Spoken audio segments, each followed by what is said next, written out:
Hello, and welcome to Bard College once more.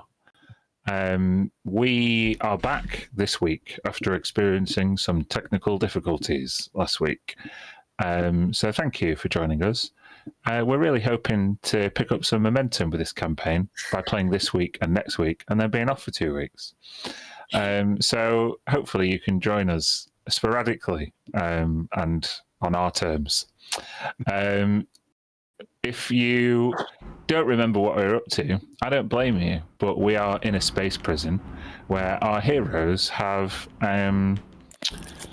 resisted some light interrogation in some cases and some more thorough investigation in other cases, and decided to try and get the hell out of Dodge on Helios 7, the floating detention block / space station in the orbit of Elaroon, the planet which has succumbed to some anomalous disaster that the party were involved in. So we've picked up rolling initiative, running down a corridor in Helios 7, and we're going to stay in the same initiative with Ina Thay, played by Kirsty. I believe when last we spoke, you wanted to open a door to the right. Yeah, you could barely hear me, but you got that. Tell me what you could see. Can you now see like a second barrier? No, I can still only see the corridor. How far? Can you see this? No. Oh, that's interesting. So you can't see anything to the left at all? No. I can only see to the right. Down. Okay. But I think I could only, because it's lighting. Yes, I can now see a little capsule room. Yeah, so a vestibule opens up before you. It's a narrow airlock type situation with another door ahead of you. There's lots of different symbology around. Remind me what languages you speak. Ooh, hang on.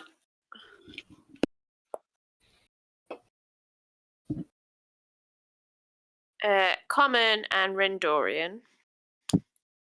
Oh, well, you definitely can't read what these symbols say on this door. Okay. I still go into this vestibule. Okay, you can move your token. Okay. Oh yeah, that. And then are there 2 doors or just one? There's just one door ahead. You've gone through one door now. Yeah. And there's another door ahead of you. As you enter this airlock, you get almost like misted with a cloud of spray that smells kind of like a disinfectant. Uh-oh. Okay, I'd like to cast... No. I'll go through the other door. Okay, because the doors are so close together, I will let you use this going through both doors as an action if you wish. Okay. There is just a big handle. It's like an orange handle. It's like a pull down that goes from a kind of 9 o'clock to a 6 o'clock with like a misted window that you can't see anything at the other side. Okay, I try it. Yeah, you pull it down and you feel the release of pressure. Before you can see what is a sequence of 6 chambers that seem to be being held at a consistent temperature, one that you feel drop as you walk in. You can feel your breath on the air.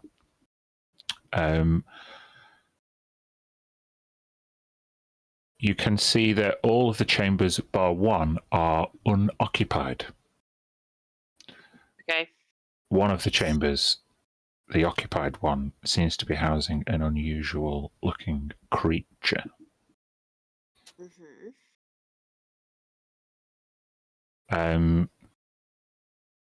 Okay, so is that the end of your turn?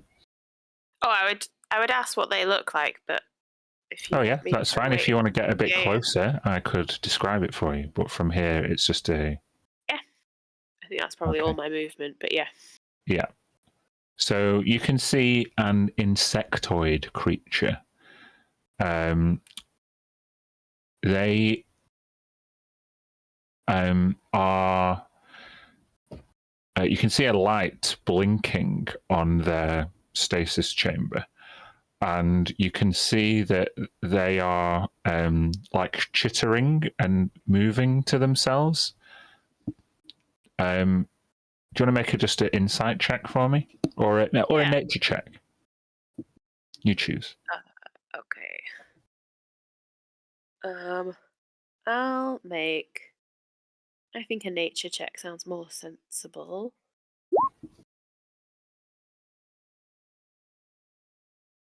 A 5. Oh, it's a very unusual creature, and even though they are moving, you presume they are alive. You've never seen anything like this before. Okay. We now go to Twilight, Otua's Quasic companion. As you can see, Iron 6 soldiers coming round the corner. What would Twilight do at this point? Can Otua talk to him? Can I give instructions? If they act on their own initiative, generally, you can.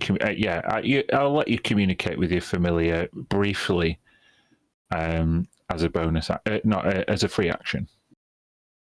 Okay. Twilight, get the guards over there. Give them the salute they love. He's going to go running over the first one there. And I presume the consects sort of have a standard, normal sort of salute. So Twilight's gonna just do the old Admiral Rimmer, waving his arm around, loads, and then ends up by flipping him the bird. Sure. One of these Iron 6 soldiers just falls into a defensive stance and peers over the shield as this salute come gesture doesn't result in an attack immediately. What happens now? Twilight is going to take the dodge action. Oh, okay. Very good. Kryn, with Twilight on point, how do you follow up? I'm thinking I might follow after Ine. I haven't seen her go through this airlock. Sure. Which I guess is still open, is it? Yeah. 15, 20. Okay, so if I take 30, I can just get into the room. And I would just like to establish if it looks like there is... Seems like there's another exit on the end. Yeah, you speak Kythorian, is that correct? Yeah. Then as you walk in, you'd see that these symbols and indications correspond to a stasis block. It says, warning, lower temperatures, please do not leave the door open.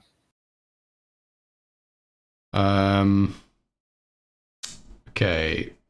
Seeing that O2O is still out there, though, I'm not going to shut the doors behind me. I think that's it for now. I'll just, dodge since I've got an action. I'll just dodge. Sure. All right. You see, Twilight sees this Iron 6 soldier. They turn and look through the glass at a administrator who is kind of dumbfounded as to what to do. So the Iron 6 soldier defaults to their standard which is to try and give this thing a crack. So at disadvantage, having taken the dodge action, he's going to take his shock baton. And rolls a 10. Does that hit? AC of 13. Okay. This soldier swings their shock baton, and Twilight kind of dodges out the way. They take another step back. Away? Can I use my reaction to take an attack?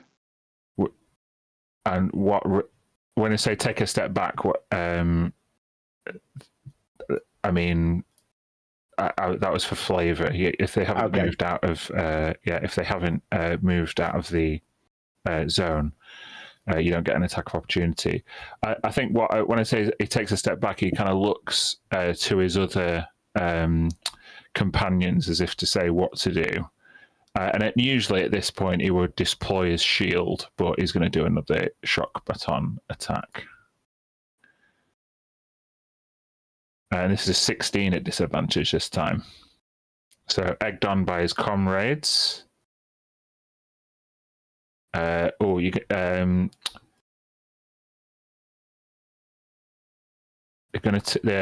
Twilight. Sorry, I'm not sure that stat block's coming out totally right. Bear with me 1 second.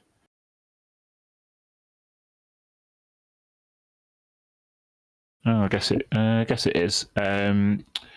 So they're going to take 7 bludgeoning damage and 2 lightning damage as this electrified baton connects with Twilight. You should be able to edit your token. Have I given you control of it? Yeah.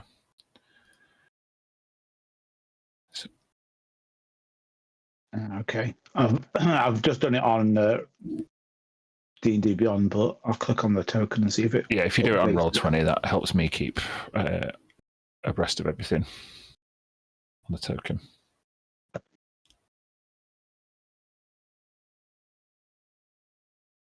Nine damage total. Yeah. Cool. So the other Iron 6 soldier is going to go past Twilight and towards Otua, and will go through Twilight's range. So if you wanted to use that reaction now, you could. Yes, please. So this is attack.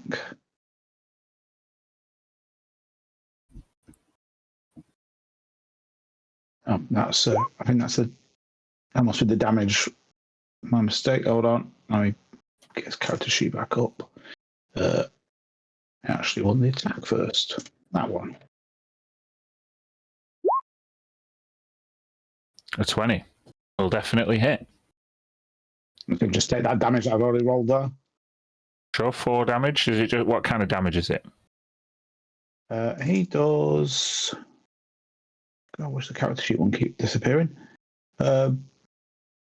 So he does slashing damage, and the target has the poison condition until the start of Twilight's next turn.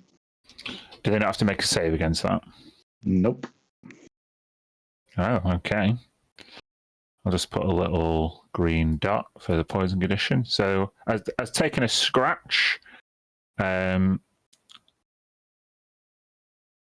is going to keep going and get up to Otua.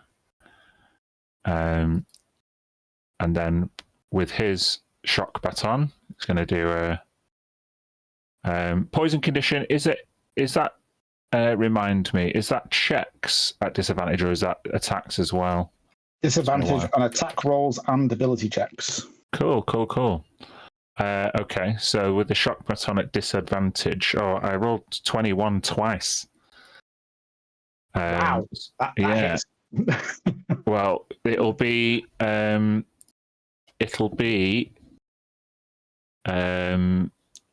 3 bludgeoning damage and 2 lightning damage for that hit. And he'll take his second attack at disadvantage, but he will crit fail, which means he will drop with another swipe. You'll see he's kind of invigorated by hitting you the first time. And given that Otua is so small, he kind of overextends his reach and loses his balance. And the shock baton drops behind Otua. So this one is also not only poisoned, but also disarmed now. Certainly of the baton, anyway.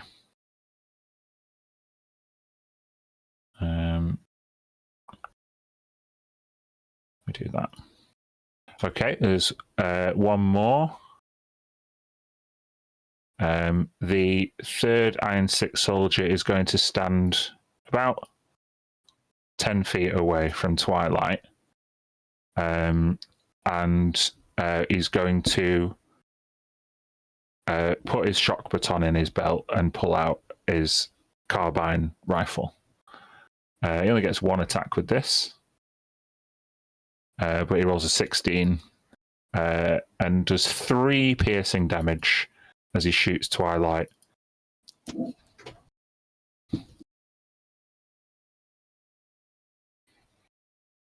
Poor old Twilight. All right. So we go to Otua. Guys, where have you gone? There's a way out that way. And I suppose I better take a few steps back. Yeah. Having dropped his stun baton, he can't attack you. And then, so bonus action, I am going to cast Hex, but all spells that are enchantment or illusion, I have no verbal or somatic components shown to people now. So just this orange aura goes around the poison guy, and then I'll cast Eldritch Blast. Nice. So just reach down to the side. Suddenly a gun materializes in his hand as he I will say that the out of your with your kind of glowing this kind of strange pigmentation and scarring to your left arm, as you kind of reach down, you can see like this kind of glowing orange light like recombines into a solid object as you are furnished with a gun, and you point it towards this Iron 6 soldier. Sweet. Does I think it's the first roll is 22. Oh, that hits. 8 force damage, and do we take extra hex damage as well? Yes. So all my hex damage, I can transfer them all to psychic damage rather than necrotic. So unless I say otherwise, I'm just going to say it's psychic damage. Sounds great. So that's 4. Okay, this particular member of the Iron 6, having dropped his weapon and been shot by this mysterious firearm, takes a blast like directly in the chest plate, and he kind of like kneels down, and as he kind of throws his head back in pain, and you see his eyes momentarily turn orange.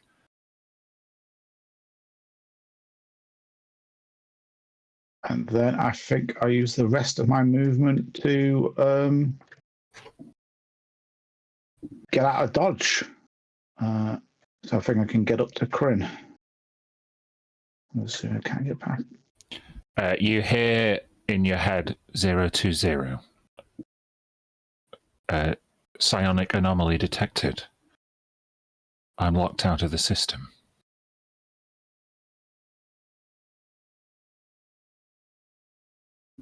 Are the doors still unlocked? Are the alarms still off? You don't hear an alarm, you hear nothing else. Okay. And then my character... Oh, there we go. I couldn't move a token. There we go. Yeah, that's amended my turn. Okay. Now then. Zam. You are currently in ooze form, and your surface area is much larger right now because you are taking up space in an extremely narrow piece of piping. There are two directions that you can feel and taste ahead of you. Neither of them taste very nice. To the left-hand side, you can feel machinery. Machinery that you can't pass through, but you could interfere with. Or to your right, there is a wider passageway that seems to be a way out. I would definitely want to cause some chaos, so I will see how I can interfere with this machinery. Okay. Then do you want to try and think and feel your way around it deliberately, or are you just going to be a blunt instrument and fuck with whatever you can touch? I am going to... no, we did assess the situation rather than brute. No, actually, brute force. If there's a spinny Cargill, jam a bit of the ooze into the Cargill. Sure. Then I would like you to make because you can now exert the same amount of force in a smaller place. Your strength is magnified. And thus I will give you an athletics or strength check at advantage.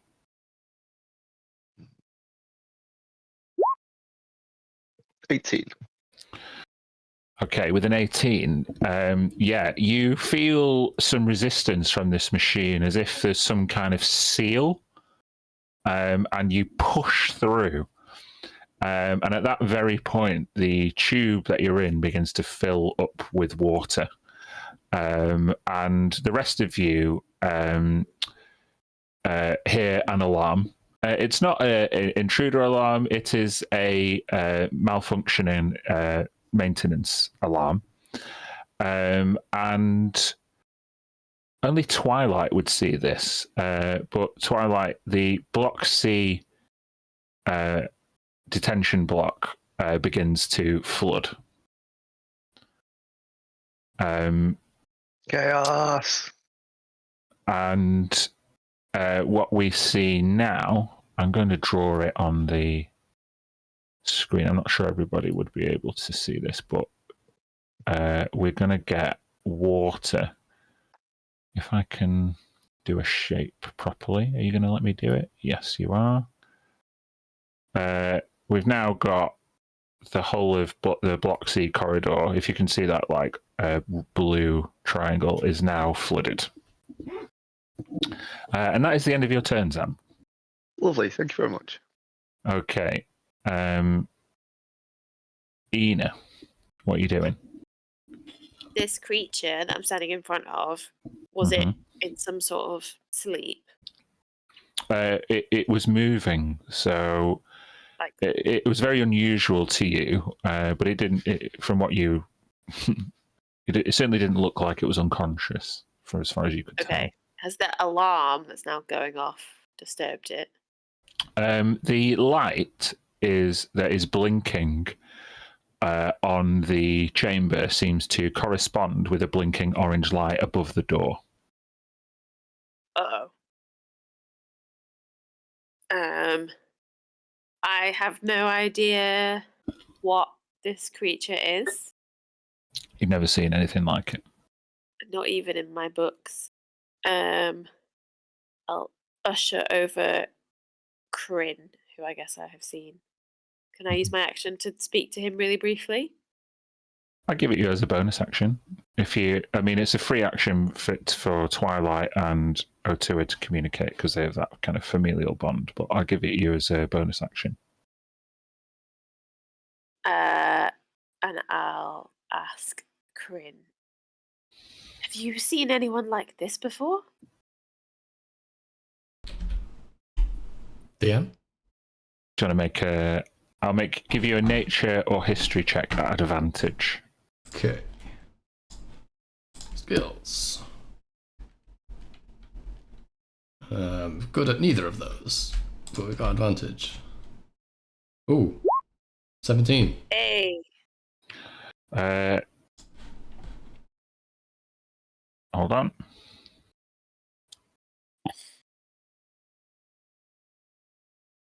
With a 17, yes, Kryn, actually, the creature that you are seeing are native to Brondak. They are an insectoid race, Thrycreans, and for what you know about Consec protocol, to keep one on ice rather than kill it means that it must have some kind of political value. It must have some kind of they must be vaguely important. So yeah, that it would be unusual, you think, that Consec would keep a bug from Brondak on ice. Okay. Can I use my reaction to give a response? Sorry, Gav, what's up? I was just going to ask what that species was, sorry. Thrycreen. Thrycreen, sorry.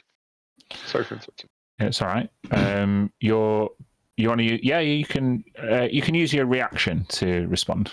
Yeah. I'd be like, Thrycreen, usually kill on sight by Consec. That one must be an outlier. Can I see if there's a way to let it out? Let him or her out? Oh, yeah. Next to the orange blinking light, there's a big red button. Oh, boy. Yeah, I'll press the big red button. Cool. As you press the big red button, the orange light turns into a red light, and the red light above the door changes and closes the door. Bear with me. Oops. Lot roll. Which locks Otua in the airlock. Oh no. However, now that the stasis vehicle is open, you see this insectoid carapace in mottled black and rust red. It has one lower left arm that is kind of damaged and replaced with a serrated blade. They are wearing a scarf and goggles. And as the stasis chamber opens, you can see as they begin to warm up, this creature jumps out and almost straight in front of you, Inafe, and it looks up, and it's still shaking, and with its kind of like ant-like eyes and mandibles, it just like clicks at you. I'll say, we're not Consec. with my hand. Just make a straight. I'll give you a charisma check at advantage. Okay.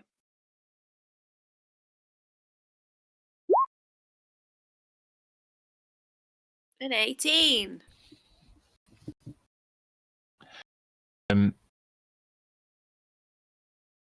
With an 18, it just clicks at you.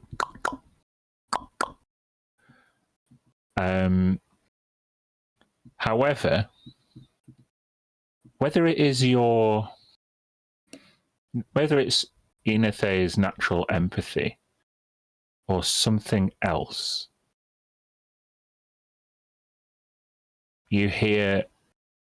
You don't hear. You feel that this creature understands you.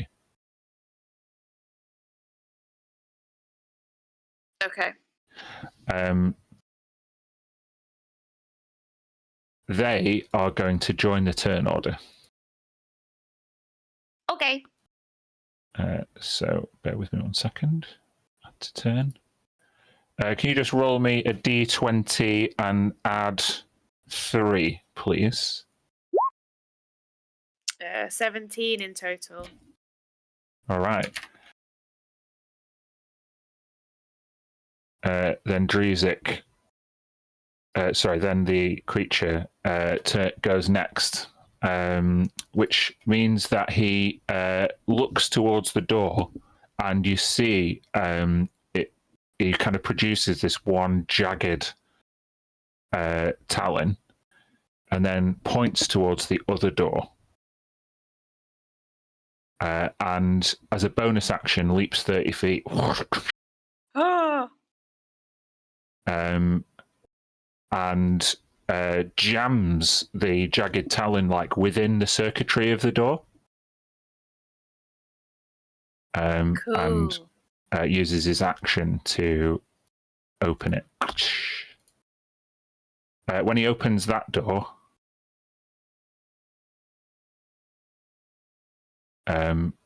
he can step through, and he can the other door opens. He's still got loads of movement. This guy is fast. But yeah, that's the end of his turn. I turn to look at Kryn like this.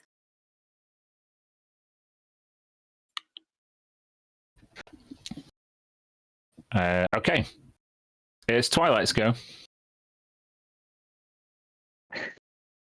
Twilight is going to use his action to scare the concept guard in front of him. Scare? Yes.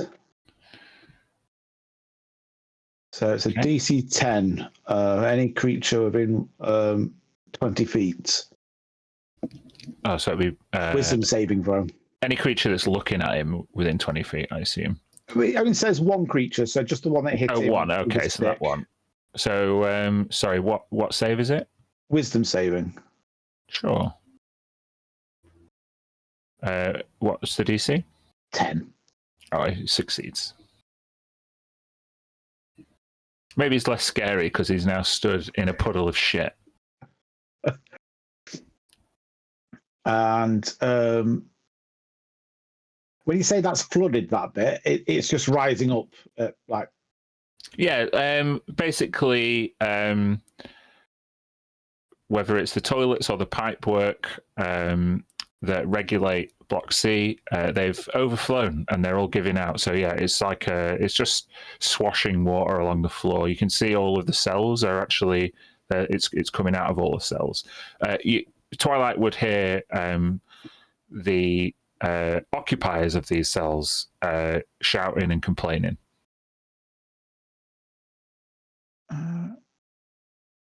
With that, I think that's just everything Twilight's going to do in this turn. Okay. All right, Kryn. The door has closed behind you when the stasis pod was opened, but this bug, this Thrycreen, has, seemingly observed Inathe and pointed the way out the other side. So this airlock nearest to me is kind of shut on O2. Yeah. There is a big orange lever next to it. Okay. Is there any signage that makes it obvious if it's locked or unlocked? I just need to press it. Yeah, it's easy to reopen. Yeah, I'll just open it for O2 then, and I'll run past Ine. I guess I'm just gonna dash and catch up, and I'll say like, "Nice work. Guess we've got a tour guide," and plenty of movement there to just get behind him. But how many squares is that? That's 1, 2.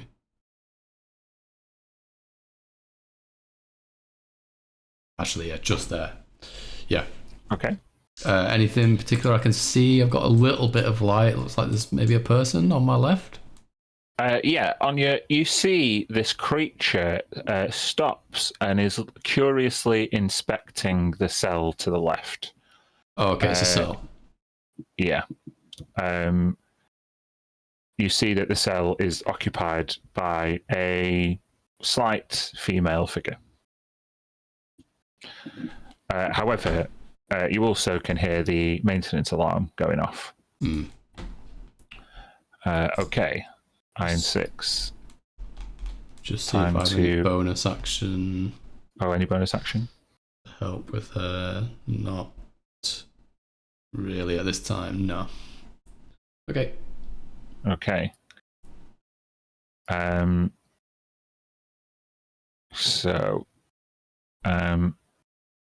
this Iron 6 soldier comes up to this door, and on the outside of this airlock, the light is flashing, and with the maintenance alarm going and the block being flooded, it doesn't seem particularly easy for this one to get into. He kind of swipes a card and it goes doo doo doo, and he like smashes on the door. However, the other two are still preoccupied with Twilight. The one with the carbine is going to step backwards out of the puddle of stuff and fire his concept carbine. Does a 13 hit Twilight? Yes, it does. Then 6 piercing damage as you hear this rifle fire. You also hit. Twilight would also hear from the glass from the behind the glass window. There's like over an intercom. What's going on? Someone call maintenance. Who's opened the stasis block? And you could hear the chaos starting to ensue. Twilight, as this Iron 6 soldier kind of gets out of the water, Twilight is going to get a stun baton or a shock baton. A 16 will hit. It's going to do 4 bludgeoning damage, but given that Twilight is stood in water, it's going to double the lightning damage because he's wet. And so it is going to be 4 lightning damage as well. Oh, lovely. So Twilight is going to just dissipate off this plane then. Okay, I will just make his token disappear for now.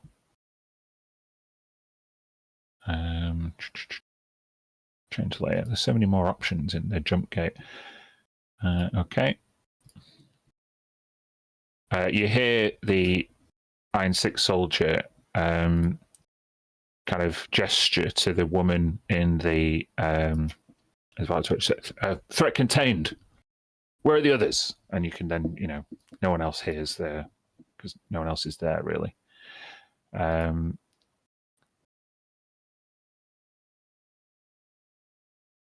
Otua, Europe. So I'm going to try to use my bonus action to connect with Twilight as my familiar. Obviously, it's not there, so there's no connection. Nothing happens. And I'll step through the door. Is it an action to close the door? To close it behind you, you can have it as a bonus action since you've just seen how easy it is to do. Okay, and then just keep on running after everyone else. Does that mean you want to take the dash action? Let's see how far I get. Yeah, I'll get as far as that, and then I'm not holding other people up that can get through the door. Okay. Okay, Zam.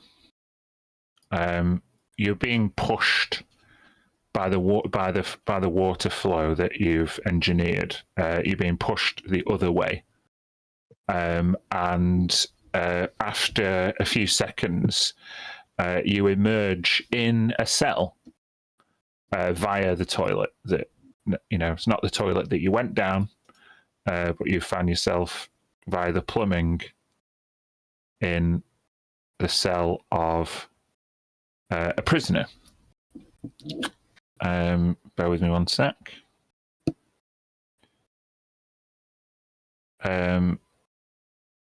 This prisoner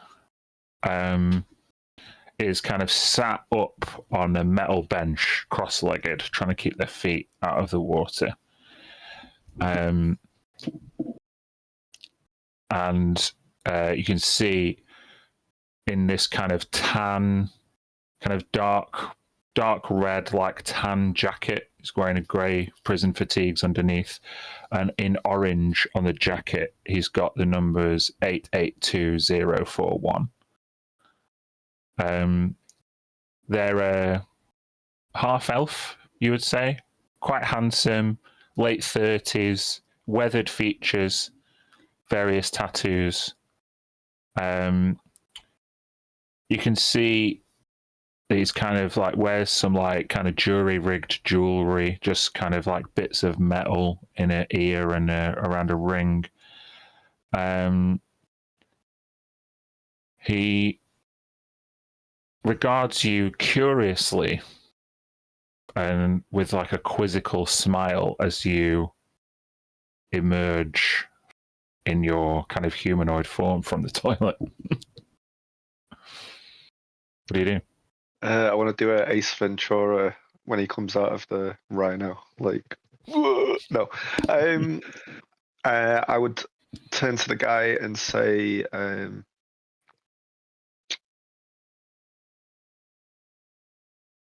we're getting out of here. Do you want to come? He looks down at all the water and looks kind of up at you. Of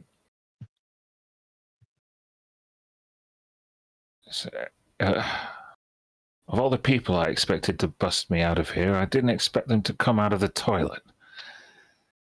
But now's not the time for questions. Let's go. He pulls back a sheet of metal in the cell where he has been seemingly storing contraband, and he pulls out like a shiv. And he jams it into the electronic lock in his door, and it springs the door like straight open. Awesome. I hope you know what you're doing. Completely not. No, we just fly by the seat of our pants. Let's go. We're going to add him to the turn order. Yeah. Do you want to roll for me? A d20 and add 3. Oh, not one.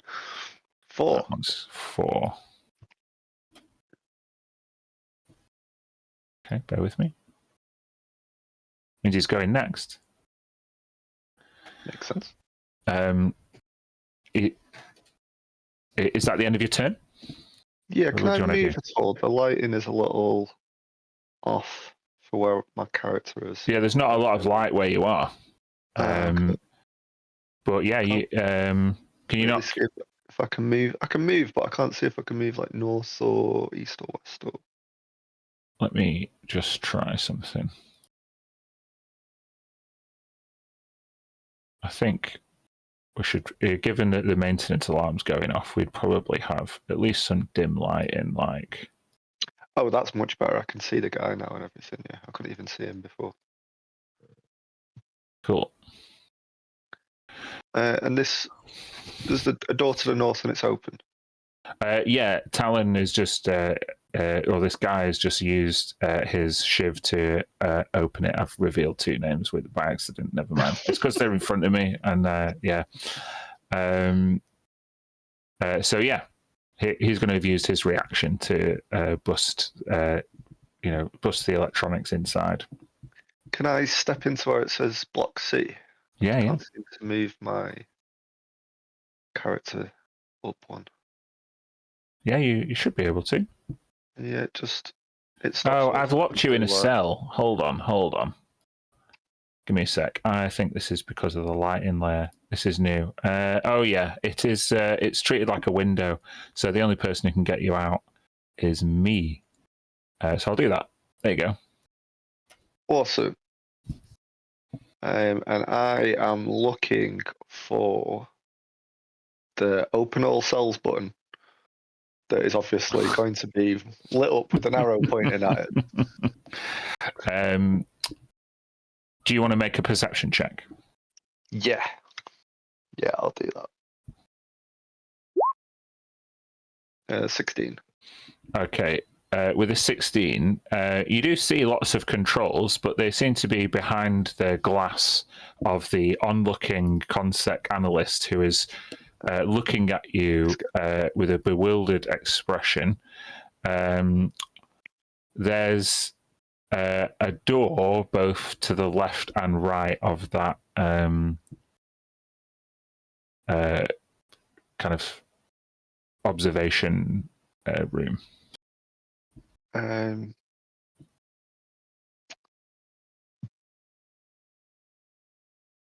just gonna head towards it. 1, 2, 3. Oh, okay. I'm just gonna move here and attack this guy then. Okay, this guy has a rifle, and as you come around the corner, he's like, "What the fuck?" So what are you doing? I'm going to attack him with a spine splitter. Cool. 17? Yeah, with a 17, you like, I guess you like pull out the spine splitter axe from inside your gelatinous form, and apply it to this Iron 6 soldier. 17 hits. Do you want to roll damage? Oh, the roll damage button doesn't work on roll 20. 6 damage. 6 damage. Okay.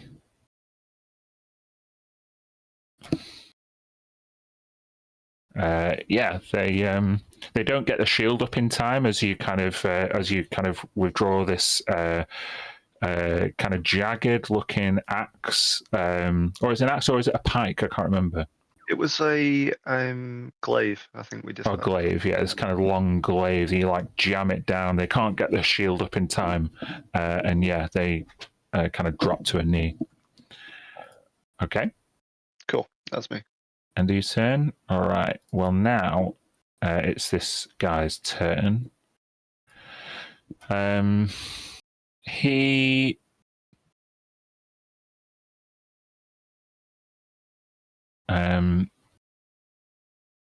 is going to say,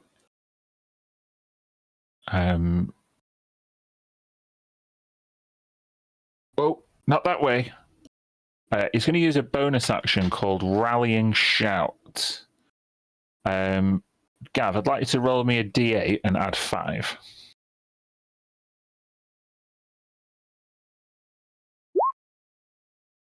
11. give yourself, and the guy will get it to 11 temporary hit points. Oh, lovely.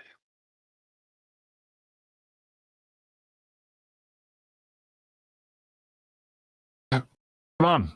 And he's going to go 1, 2, 3, 4, 5, 6. I guess he's going to use the dash action to get to this door. That was his turn. And we've got a couple of minutes before the break. So, Ina, what are you doing? Yeah. I will follow. And I guess I'll use the dash action to peg it. Sure. So takes me here, then here, and then I can't quite see, but I can get through. It's dark on the other side. 2. I can see the dark, right? Yeah, can you? Dark vision? I'm an elf, I think.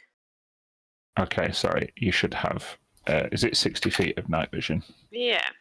Well, how about that? Wow. Oh, so there's a guy like right here. Yeah. Through a door? Or a lady?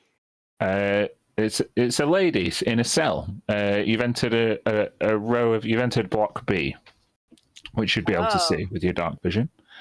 Yeah. Okay.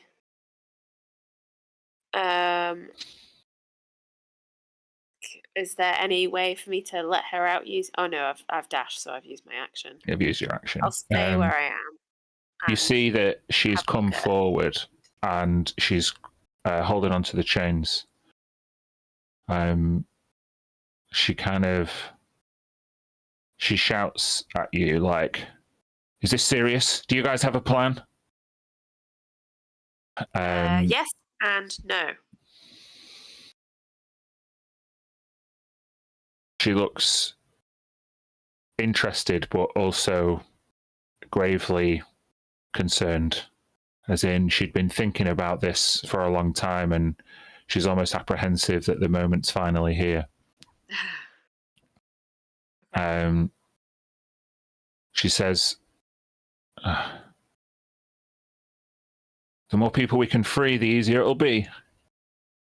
And then you see that this bug creature, this Thrycreen, kind of clicks to himself and uses his serrated appendage to jam into the cell block door and release the woman in front of you.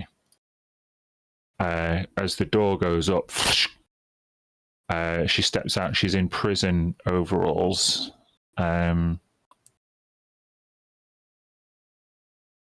She's got red hair. She's in her 40s, like a late 40s. Her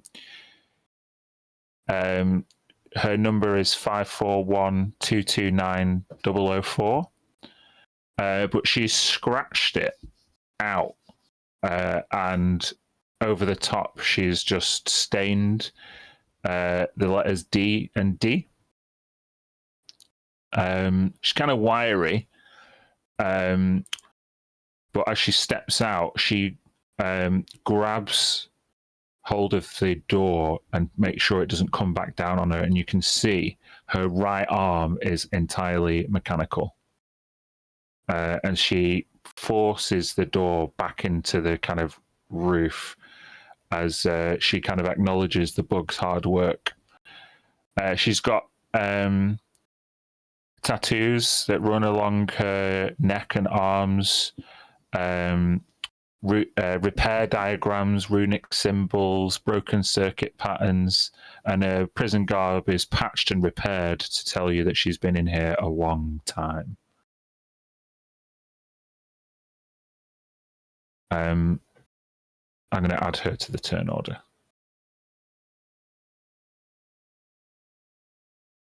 Kirsty, can you roll me a d20 and add 3?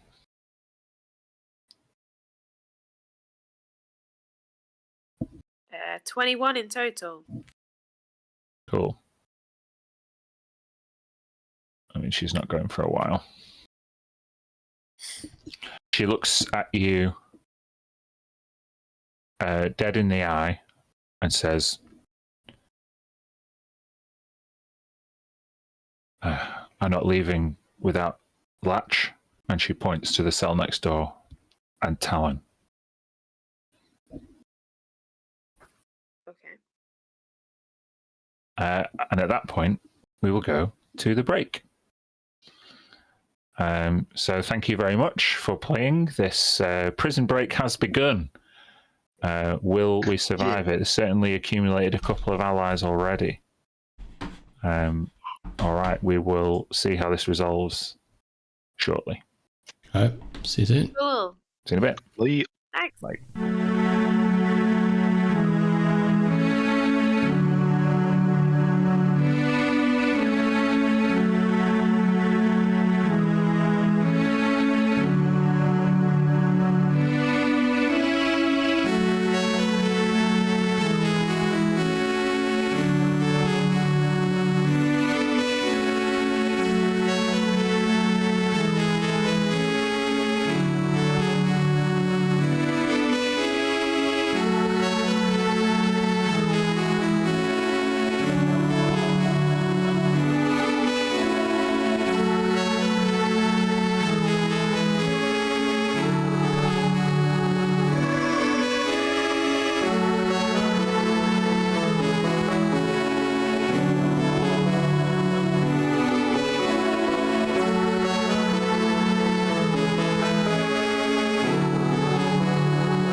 welcome back.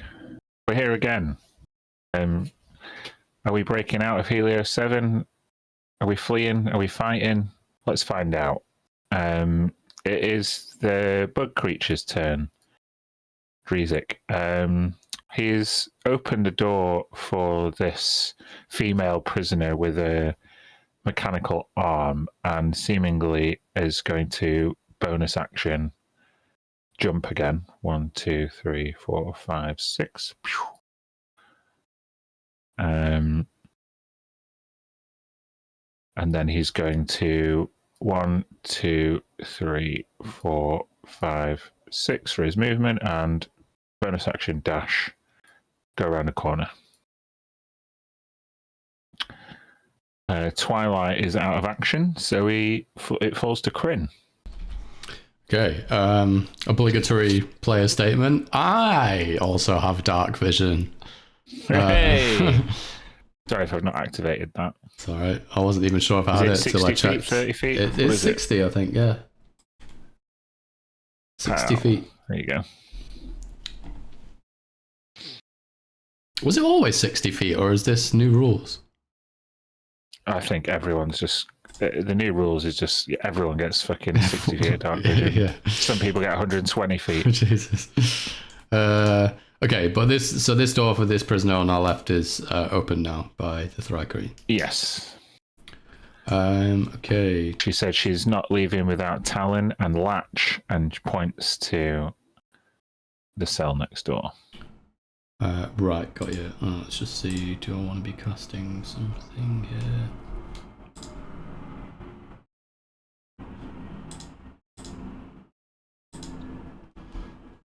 Oh, okay. 5, 10, 15, 20. I'll say Latch, I presume, or is it Talon?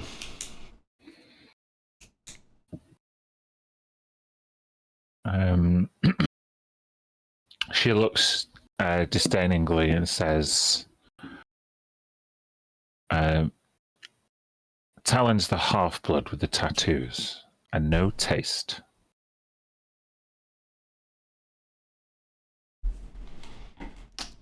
Understood. Coming with us then? Well, your little insect friend seems to have absconded with his little tool. So I hope you've got a plan B. I want to try something, but what can I try to and break this thing? How about using a channel divinity? I would like to attack whatever seems most appropriate, either the lock itself or the touchpad or release mechanism. What I'm attempting to do is I'm going to use a charge of channel divinity as I attack, and imbue my weapon. So I'll use my channel divinity for sacred weapon and imbue it with positive energy. It basically just gives me better attack rolls, and it goes into radiant damage. Maybe that'll bust open a lock. I don't know. The bars are quite thick, but yeah, there seems to be at least an electronic interface. Certainly this insectoid creature knew how to manipulate. This will be much more of a blunt force roll, which will be a higher AC, if you like. Than, okay. You can make an attack roll. Let's attack with this radiant weapon. So it'll be +5 on top of this. So 19? Yeah, 19 will hit as you smash in the electronic, the dial. Roll damage for me. Damage, can I do it this way? That should... Oh yeah, so just 5 slashing damage. You definitely damage the lock, and there's a few sparks. but the door doesn't move, and you just see this slender elf with very pale skin and close cropped hair. She has tattoos of her own, but they're kind of concealed under a collar, and she just leans back in her cell and just looks down at you with like, huh. That was your plan B? Could I? This is maybe slightly unorthodox, but because there's 2-weapon fighting, I can use a bonus action. But instead of using a light weapon, can I just punch it with my other hand? Sure. Do an unarmed. I feel it'll give it to me. Unarmed. Okay. Oh, just an 8. You go to punch it and you stop as the kind of the damage has left it kind of splintered and twisted, and you might think you might hurt yourself as you go to punch it. Yeah, I'll just be like, maybe you'll have better luck with the next guy, and I'll continue to use the rest of my movement just to kind of go towards this next cell. I can only go that far. Okay, you see a creature in the cell on the opposite side, and they are kind of like trying to conceal themselves in the shadows as much as possible. However, we move to the Iron Six, who get a turn now. Zam, you are stood in the wet, and they're going to shock. Oh no, the one with the carbine is going to use a bonus action to change to his shock baton. He's going to do attack for a 22. Yeah. So it is 2 bludgeoning and 4 lightning damage. Okay. Instead of doing a second attack, I need you to make a con save.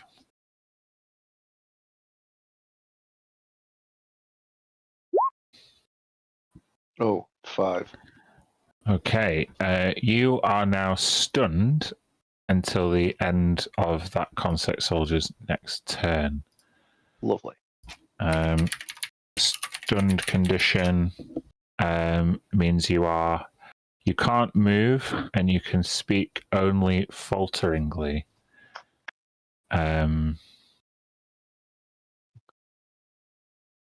You fail strength and dex flows automatically, and people roll against you with advantage. So just put a little like red thing there.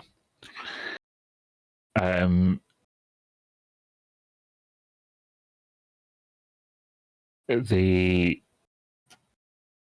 other Iron Six soldier is going to come back around. Now, the stunned condition.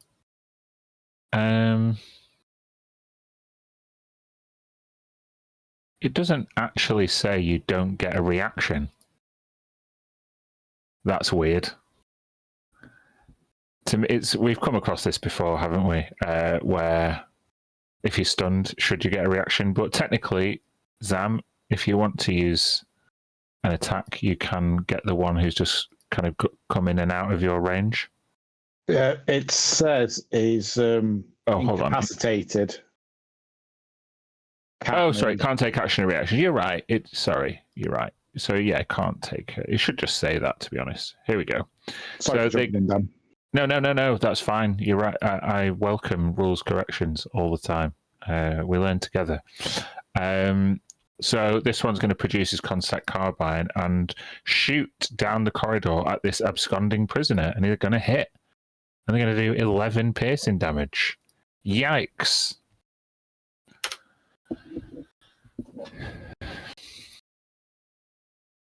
This other one is finally, after an unsuccessful attempt first time, going to open this door. And this one. That poison condition, has that gone away now? It was only till the till Twilight's next turn. Are they still hexed? Yeah, still concentrating on that. Okay. Well, they will come through. They've used their action, really, to go through the 2 doors. But they're going to come through in pursuit. That is the end of their turn. So, Otua, now it's you.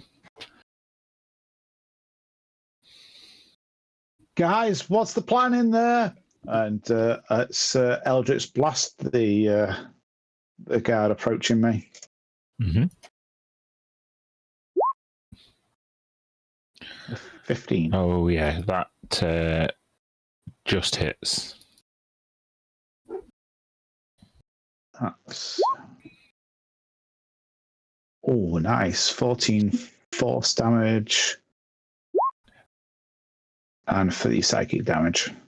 Okay, is Otua shooting to kill with his Eldritch Blast?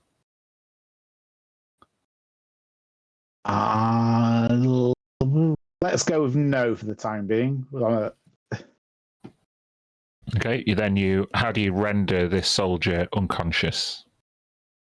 Oh, I imagine like the shot comes through, it knocks him back, and then as the hex gets him, it just like goes unconscious to the floor as it psychically attacks him.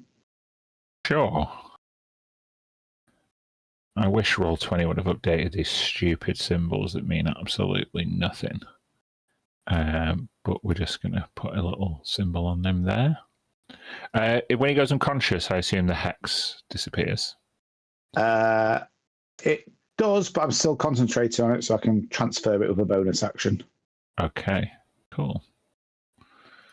All right. So that's your action. Do you do anything else? I'll move this way through the doors, but I'll happily point out, as a human, I have no dark vision. So I get to that point, I can see nothing. Cool. Is there a light switch at all? You probably see a faint pink glow for the middle of Ina's head. That's all you see. Yeah, that is the last bright thing I can see is Ina. I actually should just mention, when I imbue my weapon, the sacred weapon, it does emit bright light to 20 feet and dim light for another 20. For how long? 10 minutes. Oh, okay. So bright light for how many feet? 20 feet? 20 and then another 20 of dim light.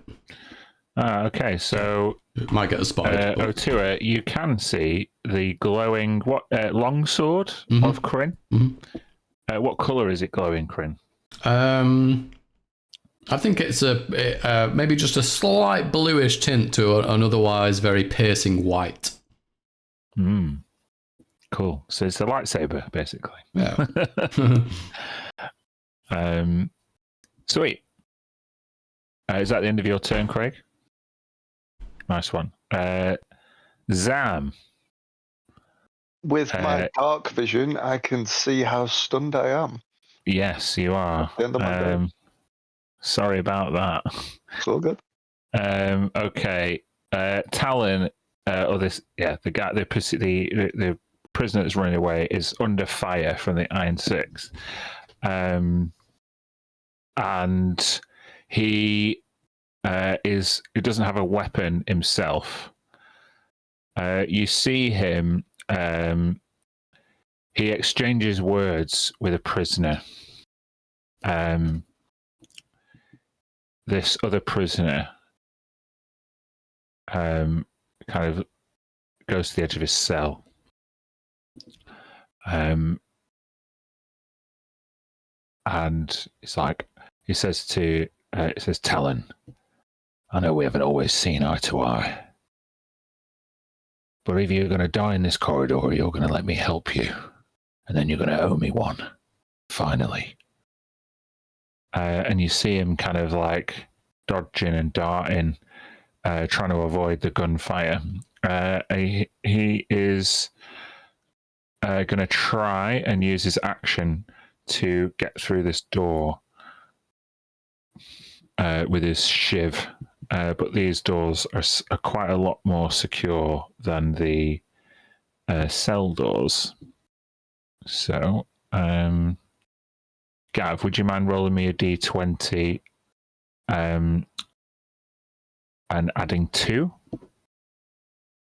11. Yeah, he kind of jams his shiv into the console and nothing seems to be happening. And he kind of looks towards the prisoner who's offered to help. He doesn't know what to do. He can take the bonus action of dodging. Okay. The other person, the woman with the metal arm, can now come out. Oh no, she's not going to come out. She ain't coming out until you release latch. You see her. She's kind of like pulls a box out from under her bed and opens it like a footlocker. And it seems as though she's collecting some of her finery, some things that she's been stowing away in her cell. So, Ina, we're up to you.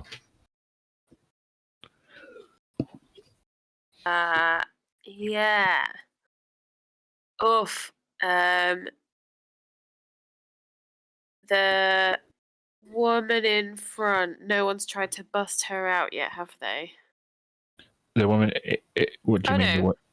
This woman? Yeah, she was busted out by the bug person, wasn't she? Exactly, yeah. But she ain't leaving until you can free latch. I see. Who's next door? Oh. Just remove the cat who tried to hang up on that. Oh no, he's got me out of roll 20. Good. Sorry. Perfect timing. He just wanted to play. But I will go up to Latch's cell when I am back in. I think there's loads I can do apart from fire some magic at it. So I might try some magic missiles at the lock. Okay, you're going to move over to the lock where Quinn was stood? Still waiting to get back into roll 20. There. Cast magic missile.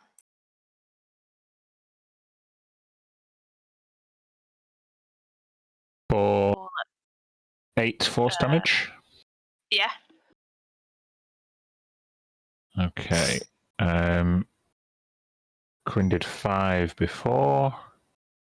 So yeah, how do you want to describe your magic missile? As I cast, my eye opens. But my magic missile, just 1 second. Oh, you don't need anything from it. So I think the way I cast it now is I blink 3 times and it comes from my eye at the lock. Cool, so this like flare of like pink psionic energy just when you blink? Purple, but sure. Purple? Yeah? Yeah. Okay, it does fry the lock even more when you see it kind of sparks and catches fire. The mechanism is definitely disabled, but the door seems stuck. Oh. Anything else you can do? Shout back to O'Tua. He asked a question, didn't he? So I'll reply and say, no plan, but can you help me with this?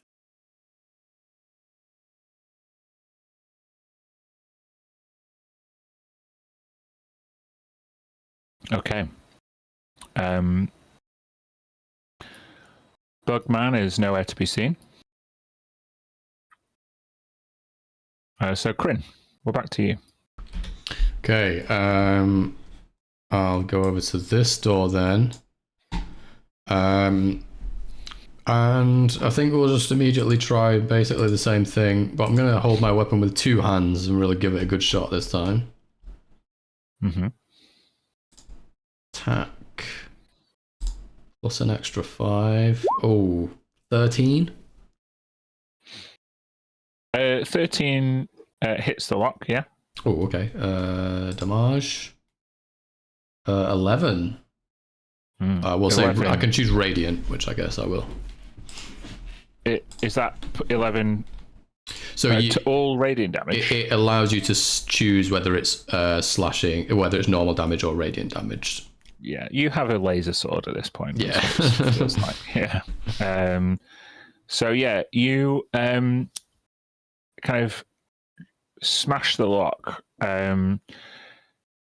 Again, it doesn't seem to be totally disable the lock, but you do attract the attention of a creature inside, and they step forward, and they are a heavily cloaked figure, but what you can see is a massive singular cyclopean eye from behind a cloak. Child, you walk carrying a promise. Yet why do you act with such haste? Patience, my boy. No promises, and this is a jailbreak, not a chess match. Is that the end of your turn? Yeah, I don't think there's anything else I can do there. Oh, well, actually, I will just move up. I'm sort of weakening these things and then carrying on a little bit. So I'll just, I think I'll go about that far. Just smashing shit up. Yeah. Okay. You see an unoccupied office, observation cell at the end of the corridor. Observation cell? Yeah, you can see. Hopefully you can see. Oh, I see. Yeah, right over towards the end. Yep. All right. It's the Iron Six's time. So we're going to attack Zam first. We got advantage because he's stunned. We're going to do a shock baton. I haven't rolled a natural 20 yet. I'm sure it's coming. It is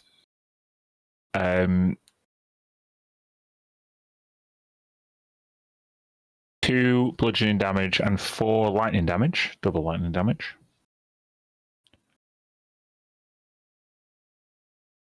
And they're going to go again. Yeah. Same again. 2 bludgeoning damage and 4 lightning damage.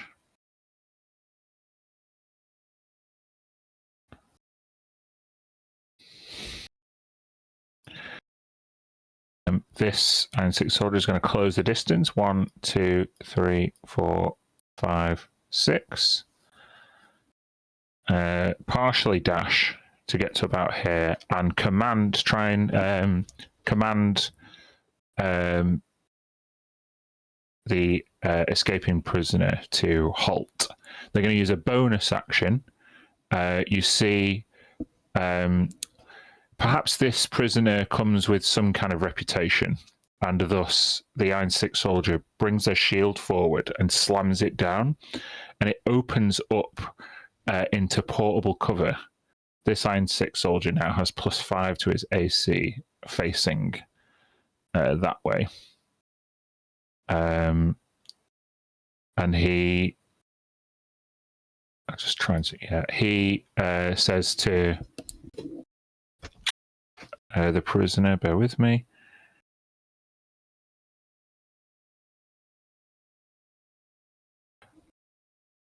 Prisoner 882041, return to your cell. The malfunction in the plumbing will be addressed. Gav, could you just roll me a d20 and add 2? 17.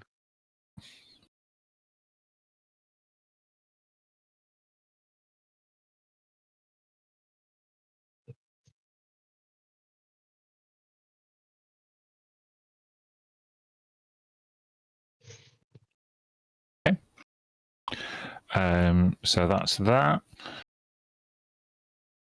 The Iron 6 soldier over here is unconscious.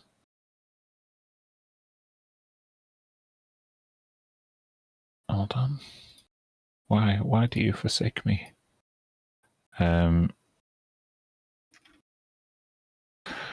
Otua, you're up.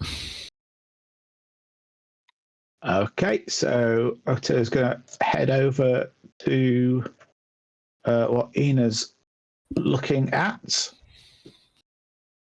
It's got a bit dim there. The light has got a bit further away.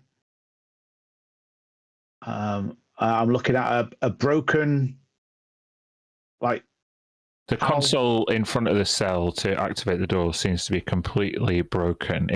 You heard a sound that's like the locking mechanism has been disabled, but the doors without the electronic help seem to be quite heavy or jammed.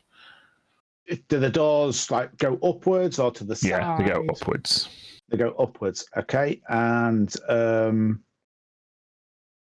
I assume because they do that, there's no natural handle or anything to them. No. Okay. I mean, why not give it a go to try and see if I can get a grip and try and lift it up, raise it up slightly? Sure. Make a athletics check for me.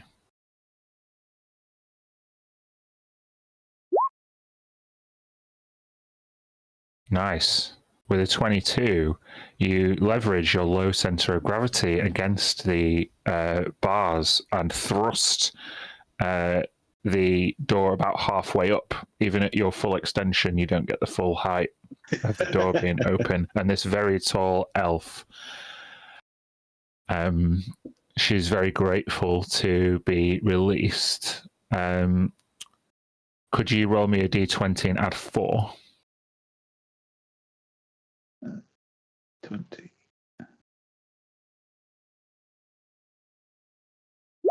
Uh, 8 in total. 8 in total. Kirsty, could you roll me a d20 and add 2?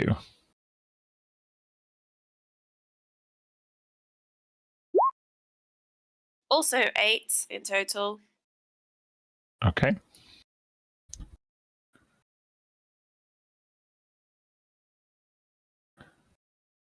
Dee Dee and Latch have joined you.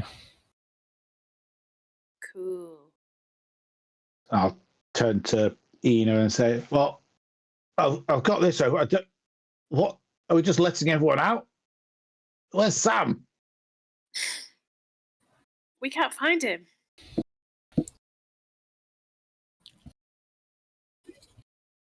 Yeah, That's my turn.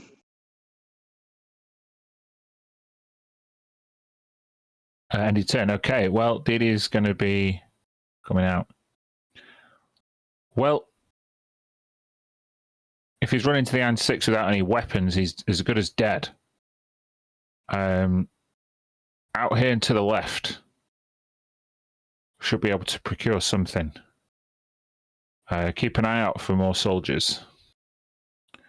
And he's going to run. 1, 2, 3, 4, 5, 6. And yeah, Latch that is going to be close behind. That's all they're going to do. Zam, no longer stunned. Yay! I'm going to cast a spell. Cool. I'm going to cast Endo Leech on the guy in front of me to show you what it does. It does some cold damage, makes it so he can't have reactions, and slows him down. So you touch a creature, absorbing the energy from its body and bolstering your metabolism. Yeah, so you make a melee attack. Goodness second. 5d6 cold damage. Yeah, buddy. Go for it. Well, Oh, you're yeah. at 17. Oh, that hits. Awesome. It does. Oh, boo! 12 damage. 12 damage. Do you want to describe how you apply this spell? It's a touch spell, so. His arm comes back and then it whips out like a tentacle, but it's almost like a octopus tentacle, like with suckers on the inside. So it'd hit him like on the side of the head, and you'd see the suckers like absorbing. I guess because it's a cold spell, it is absorbing like the heat and the life out of him. Yeah. It pulse like through Sam's arm. You see his complexion turn more pale as the water around your feet begins to boil, as if you are extracting his body heat, and it's just accelerated through your much kind of sleeker metabolism. He starts to shake and sweat at the same time. And then I am gonna book it. 1, 2, 3, 4, 5, 6. So this Iron 6 I was fighting, he can take can't take reactions until the end of its next turn, and its speed is reduced by 15 feet. And my speed is increased by 15 feet. So I'm going to beam off. 1, 2, 3. Wow, that is a good spell. Just basically suck the life out of him. Yeah. Okay. The absconding prisoner he kind of takes his shiv, and as he turns away from the shoulder, he takes the shiv and like holds his hands up as if he's surrendering to the Iron Six soldier, and he looks to this other prisoner who smiles at Talon and nods with rusted metal teeth. And this prisoner then jams the shiv into the lock, releasing this prisoner. Gav, could you roll me a d20 and add 3? Absolutely. 6. 6.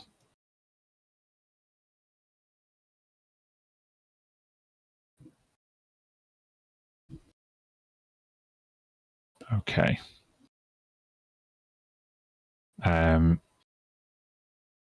That is the end of Talon's go. Okay, we're up to DD now. You just did her. I think she's on there twice. Did I? Oh, she is. Yeah. I will delete her. See ya. Then it's up to you, Ina. Yeah. I will continue on basically shrugging away O2's question because I've got no idea. And then this one here, I don't have the strength. I'm gonna keep going.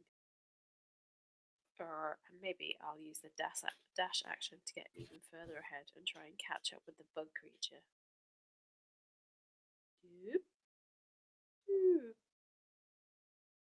Oh. As you look to the left, you hear from the right, stop! You have just activated the second lot of Iron 6 soldiers. Uh-oh. Okay. Yeah, they'll go on the existing initiative.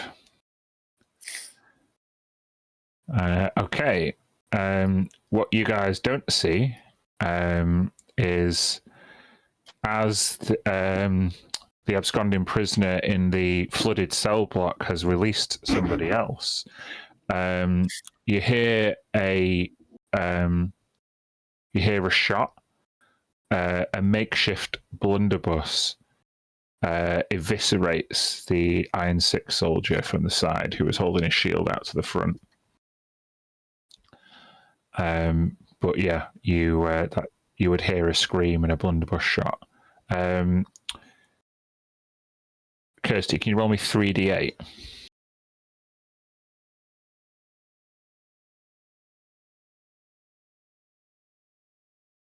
Woof. Damn, son.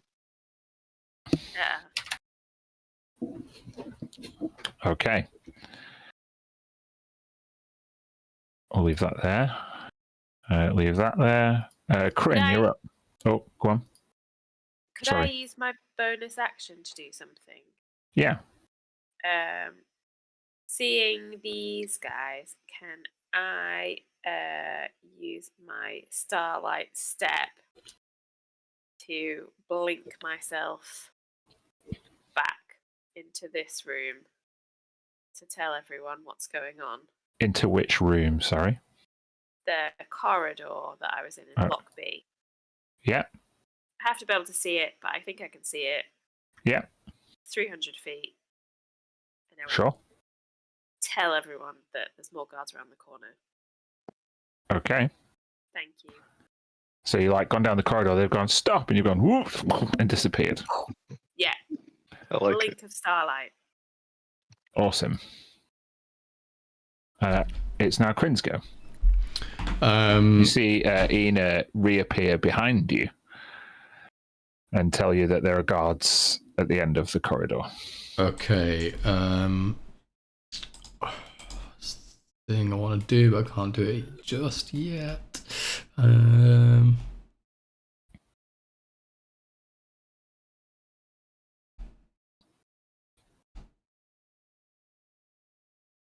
Still getting used to what I can do with my channel divinities and stuff like that. Alright, I will follow Ina's lead and run up here beside her. 1, 2, 3, maybe even there.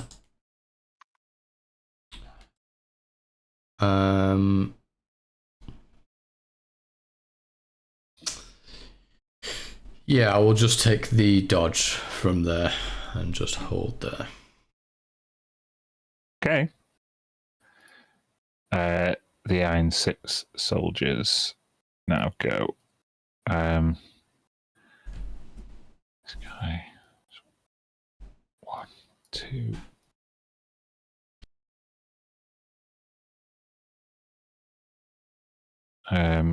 You don't see what happens to them. This one, he's only got his movement speed reduced by 15 feet, you say there. Yeah. Mm-hmm. 1, 2, 3. So stood in the water.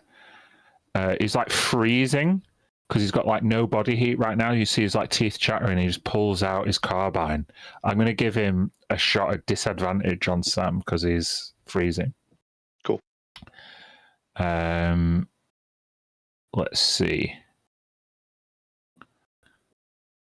At disadvantage, I rolled a 6.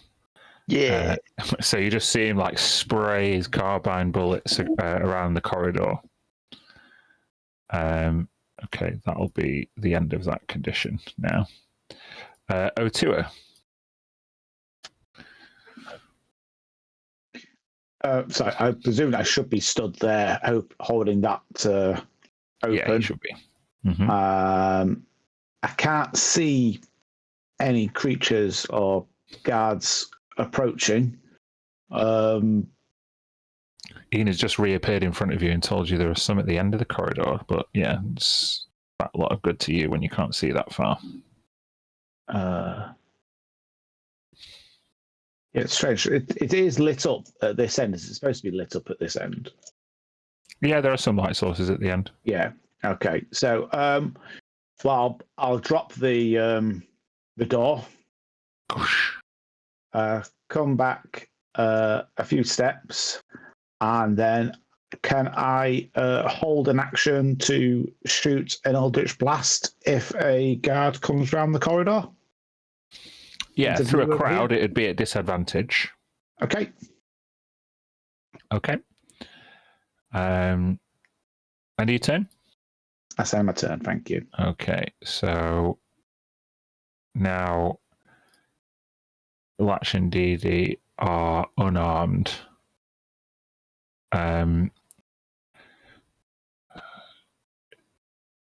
not wanting to face down a guard straight away, Dee Dee uses her mechanical arm to just reach into the door and pull up the door. It's like easy for her to release this Cyclopean character. Says, and she says, "Come on, Ravana. You really didn't think I was going to leave without you, did you?" And John, could you roll a d20?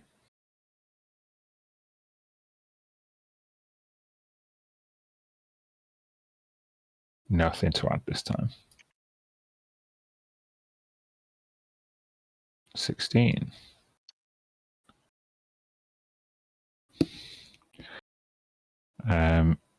She chuckles and says, "I told the Dragonborn patience pays off." What was the name she referred to them as? Ravana. Ravana.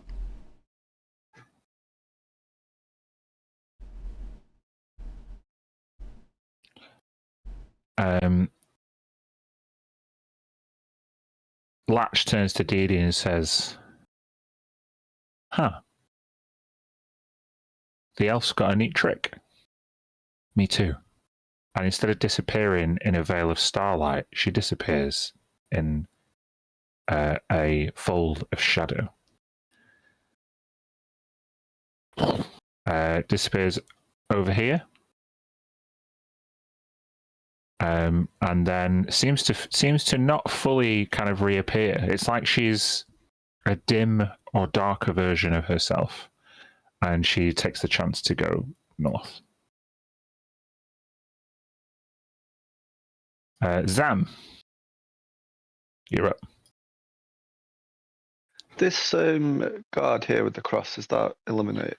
They are. You see through the door in the stasis block. Yeah, there is an unconscious Iron 6 guard. Seem to have hit their head. Okay, I am just gonna charge past. 3, 4, 5, 6, and I'm gonna take the dash action to move again. 3, 4, 5.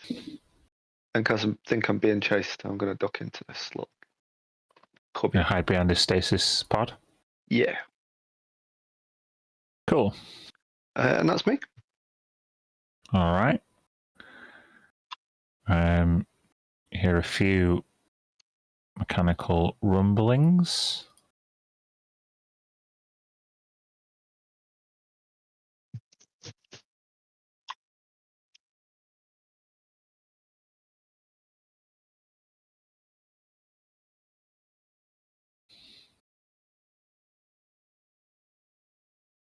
Ina, you're up.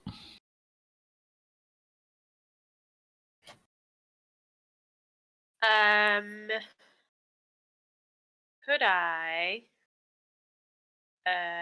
ready a firebolt for if and when some guards come round the corner? Could you just do me a favor and put your microphone just slightly closer to your face? Yes. Thank you. Better? That's better. Yeah. Did you hear that though? Yeah, so you're readying a firebolt. Yeah. For if I see those guards appear at the doorway. I think that might be it. Okay. Bear with me 1 second.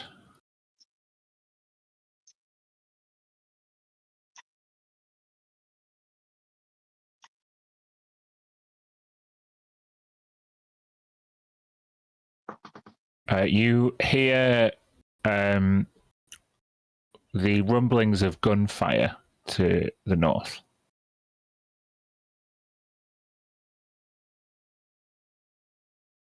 Okay.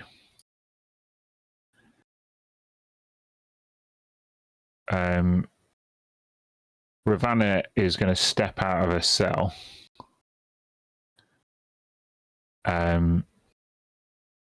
and she says to you all, "My children, I suggest a different approach."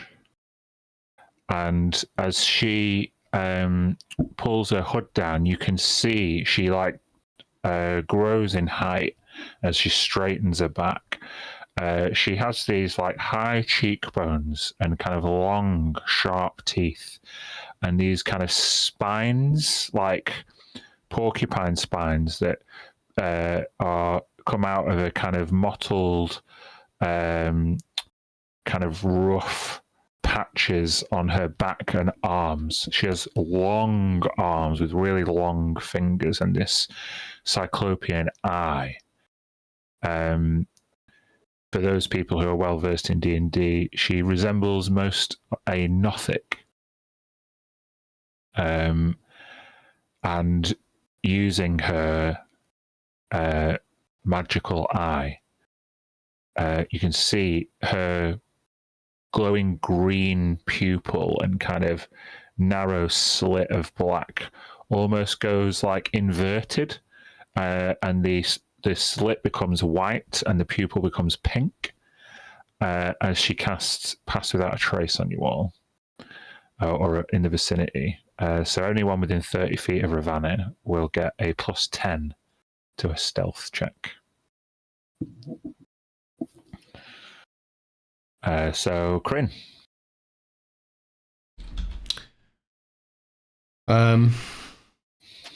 Was she gesturing in any direction? Not really, no. Cover?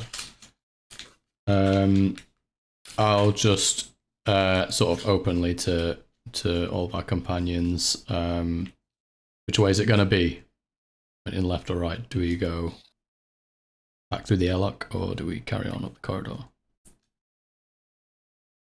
I will let Otura and Inafe gesture a preference in return.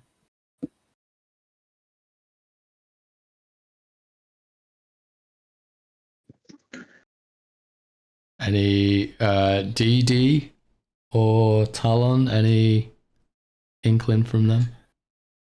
Talon's not here. That's the prisoner on the other corridor. But DD's here. Latch is gone, disappeared in shadow. So you're just here with DD and Ravana. DD says, "Hey, it's your party."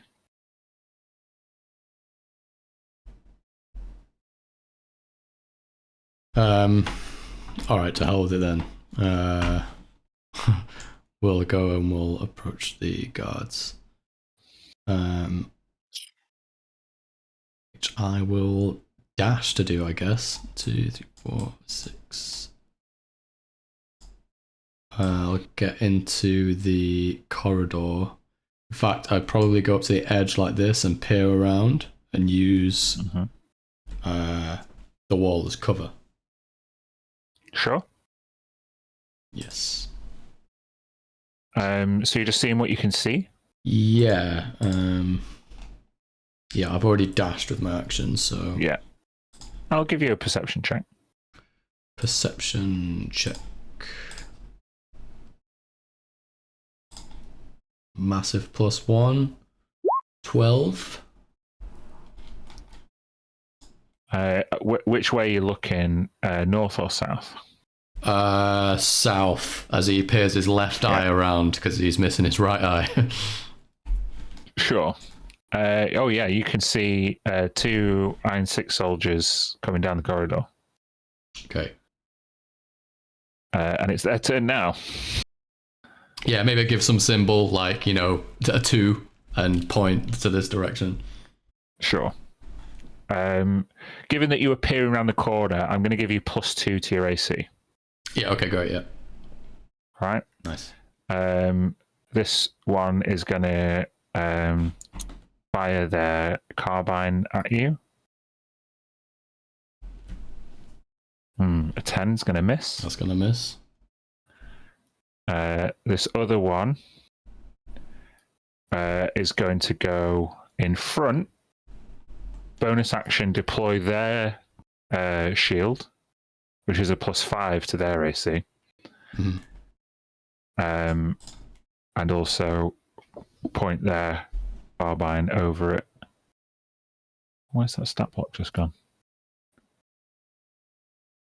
Here we go. Oh, a 9. These guys really suck. However, you hear more gunfire from behind them.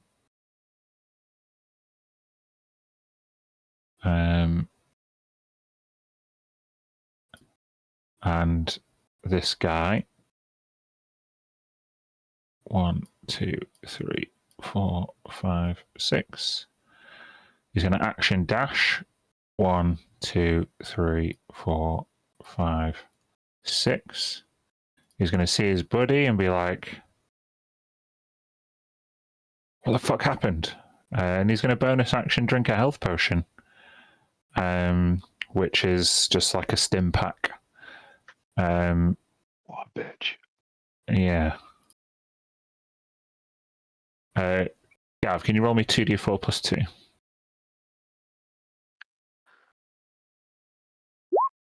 Six. Cool. That's quite low, isn't it? Mm-hmm.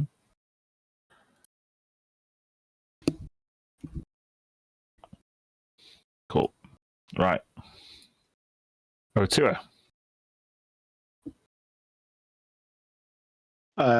So it's been cast into darkness in front of me, so I can't see Ina or the two other prisoners who've been released. I can just see in the distance past them Kryn.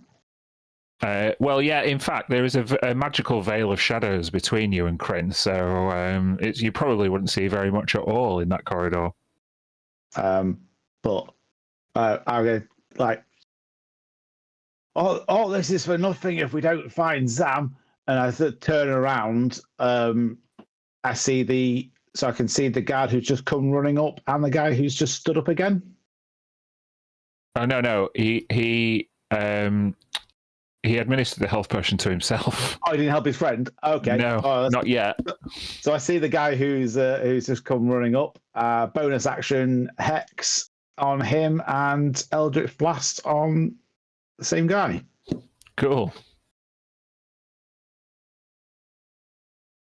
Does a 21 hit? It does. So 6 and where's Hex gone?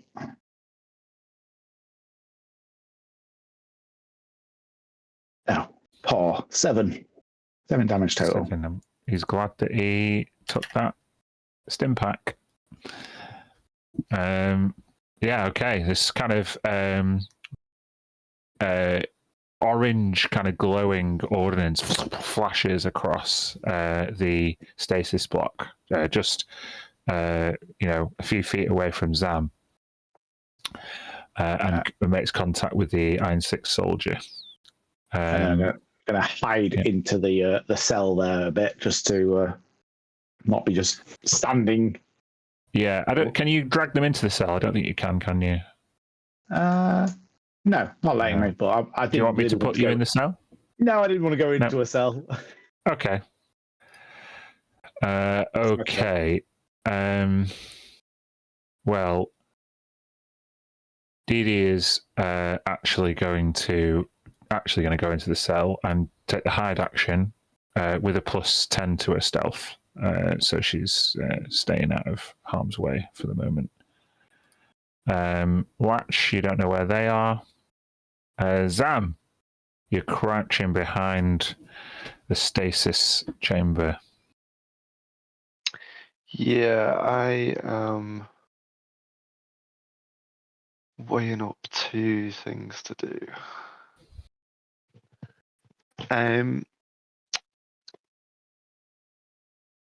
I think it's reasonable to say that Zam saw those bolts shoot past and that they come from Otua. If they've been working together for 5 years, he'd know what that's. Oh yeah. I mean, he said, you heard him say, "Oh, this is for nothing if we don't find Zam." So then I would bonus action shout.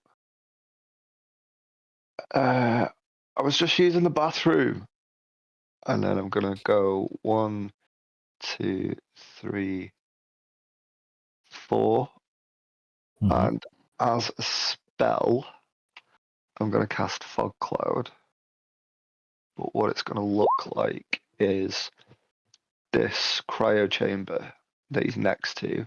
I'm just gonna run up to it and smash it, so like all the cryo and the frosting of the cryo comes out and makes like like a burst pipe would do, like a fog cloud type of thing, like liquid nitrogen, dry ice. Yeah. So just go up and with his glaive, just smash it, so it like creates a fog cloud, focusing in the square between Zam and the others. 20 okay, so it's a 20-foot radius sphere. Yeah. Let me mark that.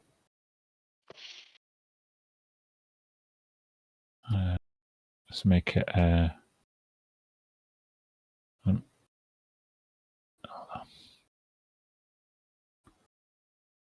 me just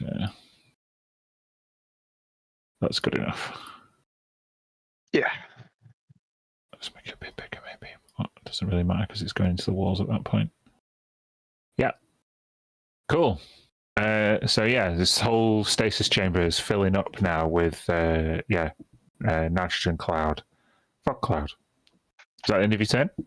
It is. Cool. All right.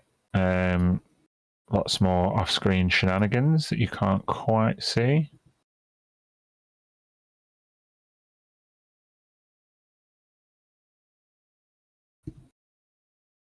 Ina.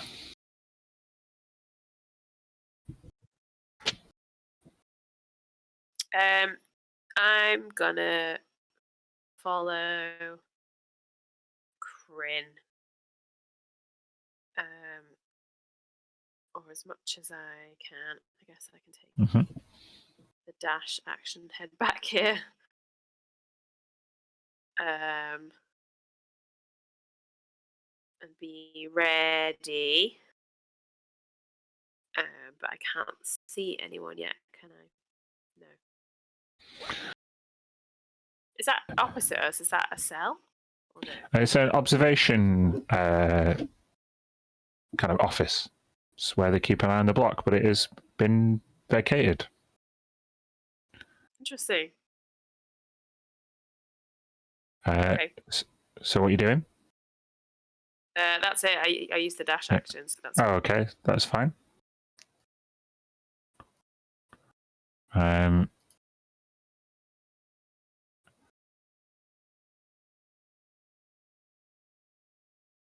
Ravana is going to cast a spell on Ina and Kryn. You guys can individually roll me a d8 and add your con modifier.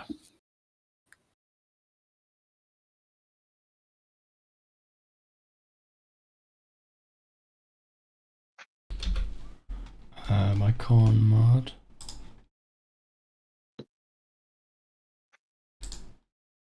So 3 for me. And for Ina?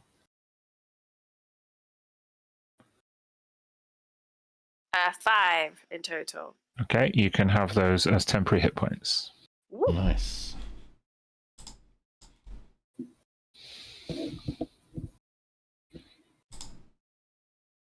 And Ravana's going to hide in a cell. Just for now. Kryn. I think we better take the fight to them. Sort of unslinging my shield from my shoulder and running towards them with my blade. We got 1 to get straight up to this guy. And I'm going to attack. He's deployed his shield, don't forget. Okay. Is this? Oh, it's an action.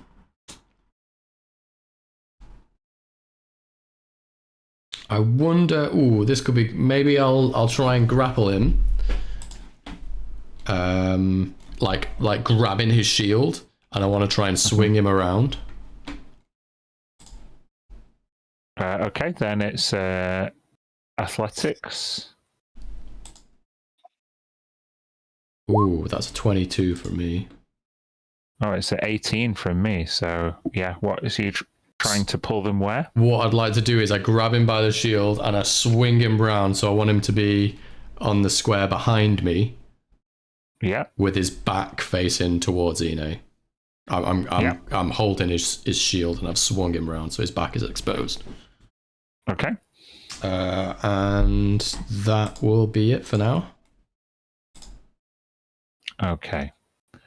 Well, given that you've swung around and you're kind of in a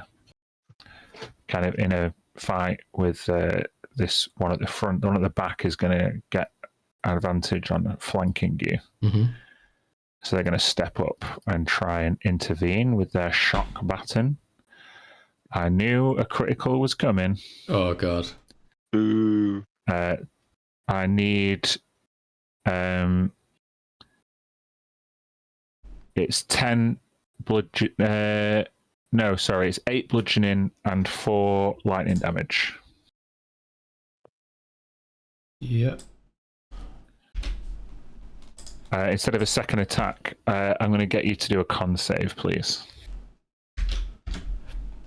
Con save.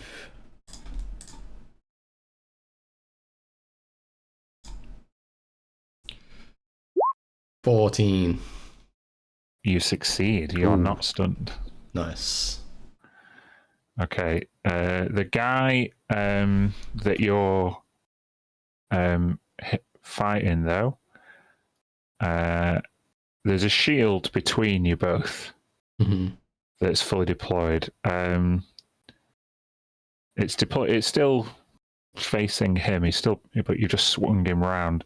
I think I'm gonna, rather than give you bonus to the AC, he's just gonna get disadvantage on his attack because you're grappling him anyway. Yeah.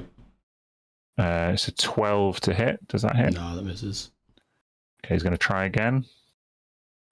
Oh, 9. Yeah, so he's just he can't quite hit you over the shield that you're kind of holding on to. You're kind of pushing it into him and kind of dampening his strikes in this kind of fracas that you've entered yourself into. Otua, the chamber to your to the west seems to be completely filled up with kind of nitrogen fog, and the corridor, at least in your immediate vicinity, seems a lot clearer than it was, except for Ina at the end of it. Yeah, I can't. Can I see anything to that side? Because at the minute it's just all black. Oh yeah, no. Then you're in total darkness. So I've got cloud to the right of me and darkness to the left. Yeah. Uh-oh. Yeah. Stuck in the middle with you. That's well. And I don't think I can contact anyone unless I can see them. So, guys, it's awfully dark in here. I don't know where you've all gone. Humans. I'm just gonna take the dodge action because there's not a lot else I can do because I've got no one to target. Okay.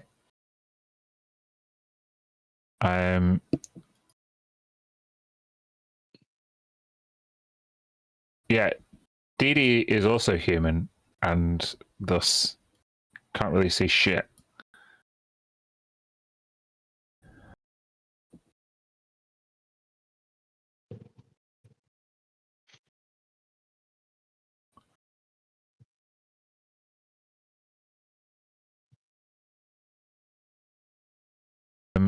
From up here, 1, 2, 3, 4, 5. You see Latch emerge. She is carrying a laser rifle and a sack full of grenades.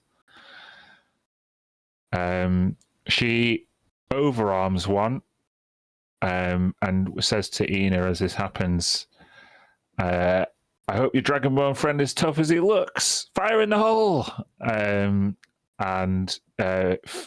flings a stun grenade between the two Iron 6 soldiers and Corinne. So I need a Constitution saving throw. I'll make the Iron 6 people do it.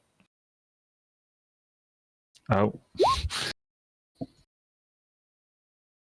Corinne fails. The two Iron 6 soldiers succeed with a 19 and a 21. Who is this fucking woman? Corinne, you are stunned.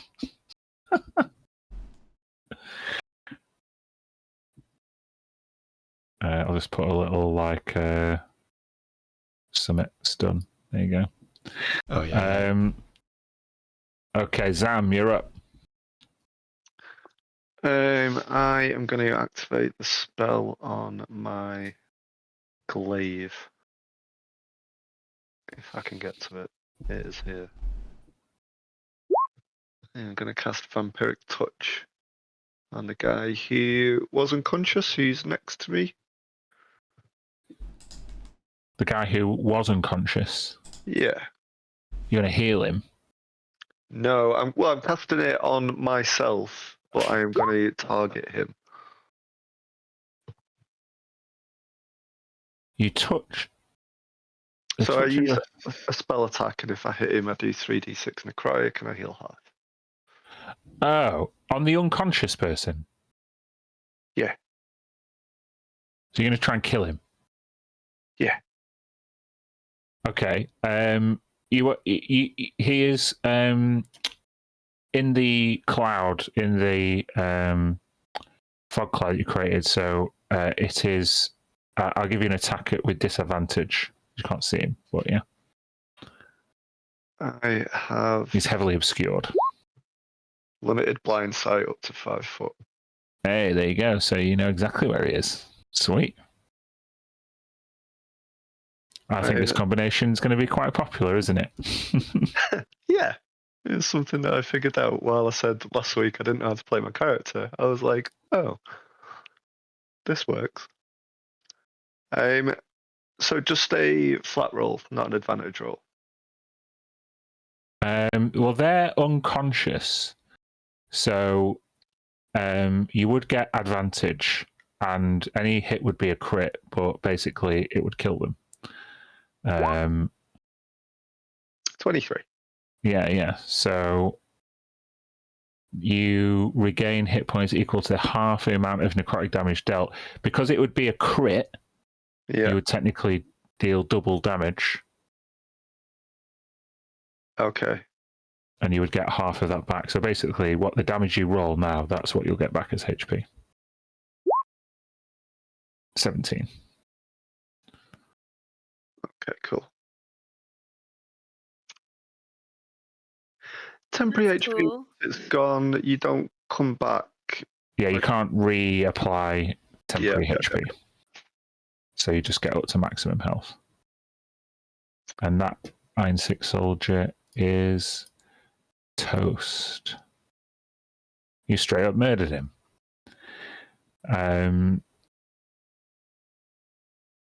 Is that the end of your turn? Bonus action, because I can hear O2 are panicking. I would shout, I'm good here, run to the others. Okay. Yeah, exactly, yeah.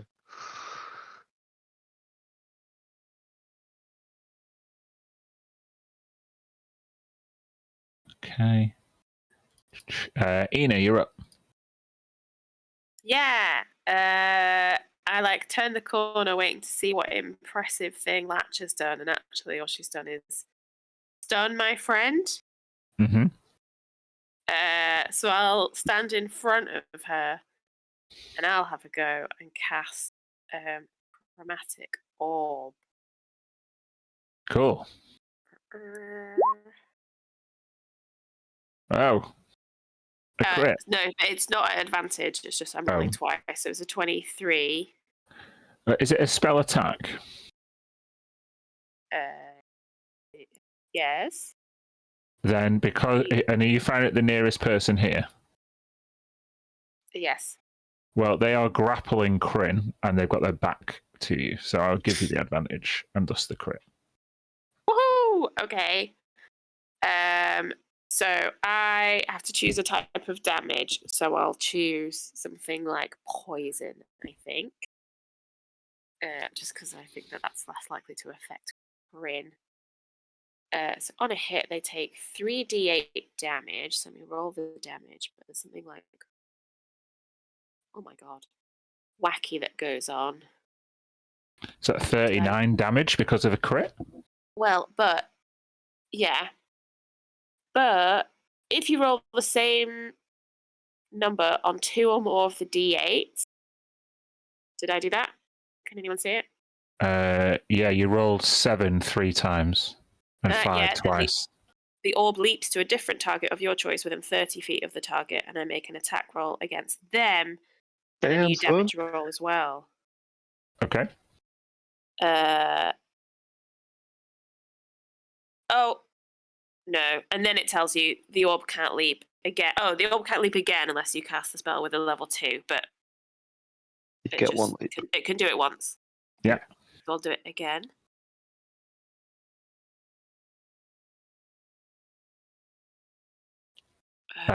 16. 16 to hit. Yeah, that hits. So he takes 12 poison damage. So the first guy takes 39 damage, poison. Yes. So do you want to describe how your chromatic orb completely destroys this Iron 6 soldier? Yeah, I think it probably hits the top of his head and it melts. I feel like a kind of almost like acidic poison or whatever that blends down from his face, melts him. From like a metal orb that hits his head and it just melts his face. That's what I mean. Sure. Yeah. I'm just asking for clarity. Yeah. I didn't think of it as metal, but if it's chromatic, that's but I don't know. Yeah, that's fine. They completely destroy one, and the other one takes 12 damage, which is not insignificant either. He lets out a shriek as this kind of acidic, poisonous damage kind of envelops him. And these two soldiers either side of Kryn. Kryn's experiencing a flashbang. And the N6 soldiers either side of him are either screaming or completely dead. So the corridor is, breaking out in absolute chaos. Is there anything else you want to do, Ina? Yeah, just with the last bit of my movement, I'll get closer to Kryn, ready to try and grab him out of whatever grapple he's in. I don't think he's grappled anymore, is he? He's not grappled. The person Kryn was grappling he's stunned, so Kryn would kind of have stumbled back anyway, but there's no grapple going on there anymore. Cool. Does Kryn open his eyes and he's just holding onto like a pair of arms, like in the boy? Yeah.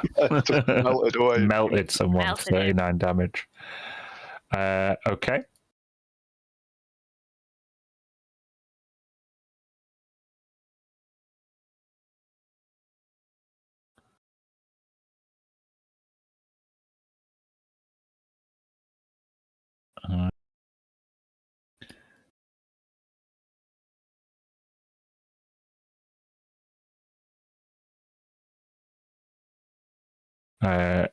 Ravana hears Otua's remonstrations and casts light. Yeah.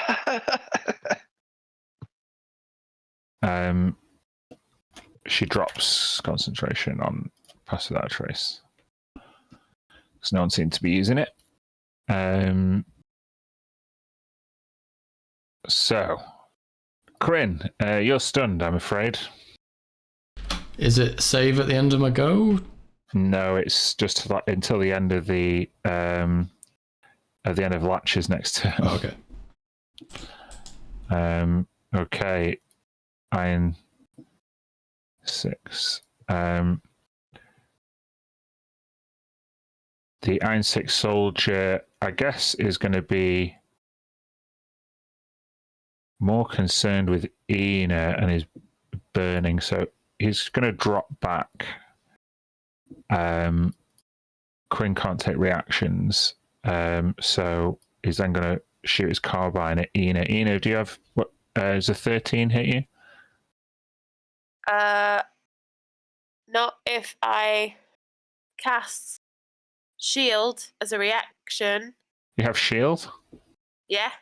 Okay, so do you want to describe this? Iron 6 soldier like pulls out his carbine and lets out a burst of ammunition straight towards you.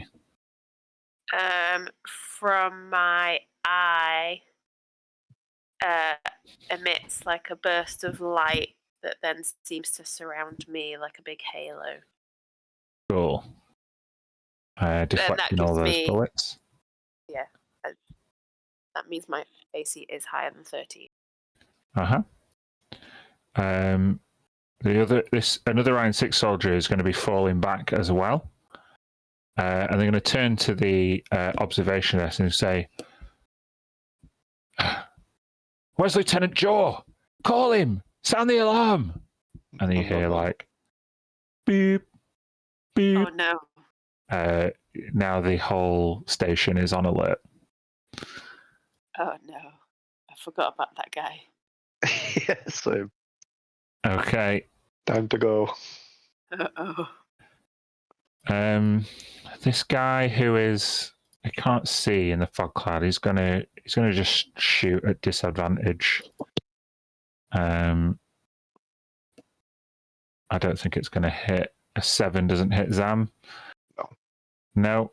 So it's now O2's go.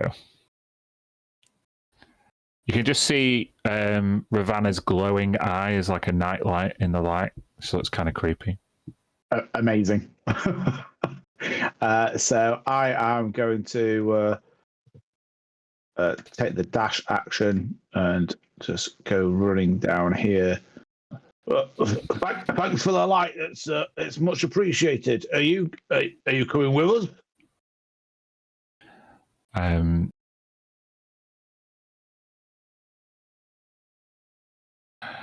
She says, I felt a strong disturbance. Tell me what has happened to my home planet. Oh, I hope you're not talking about Elaroon. They keep running. I think that's as far as my movement gets me, and that'll be my turn. Okay.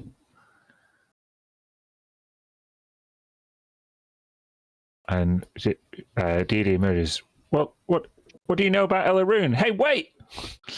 It's going to come up. She's going to, in front of her, she'll say, Latch, and Latch will throw her a laser pistol. So Dee has armed.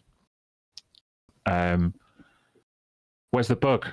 Latch says, didn't make it.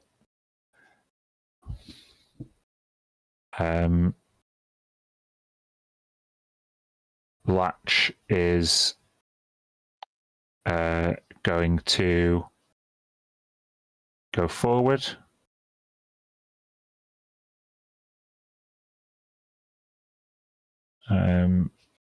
It's going to get a disadvantage shot against the Iron 6 soldier because it's through a crowd of people.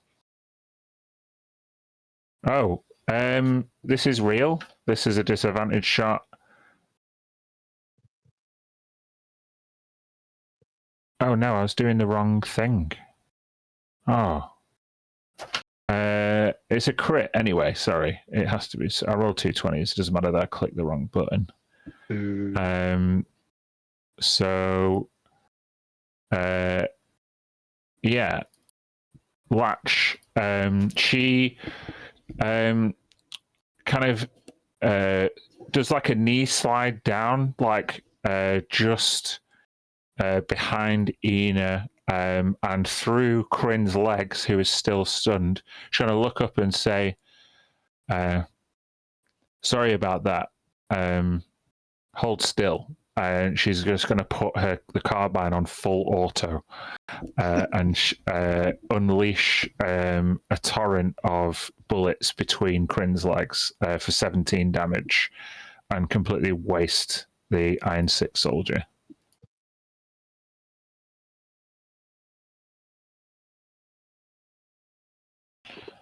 Still not liking me clicking all the buttons. Okay. Zam.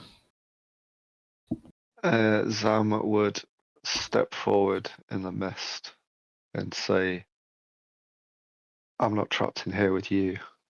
You're trapped in here with me. I'm going to cast Vampiric Touch on this guy. Oh, but I only get an 11. Yeah, that's not going to hit. I like the image of, as this fog cloud dissipates, you say, yeah, I'm not trapped in here with you. You're trapped here with me. And you go to touch and you just touch in one of the stasis pods. But yeah, is that your go? It is. All right.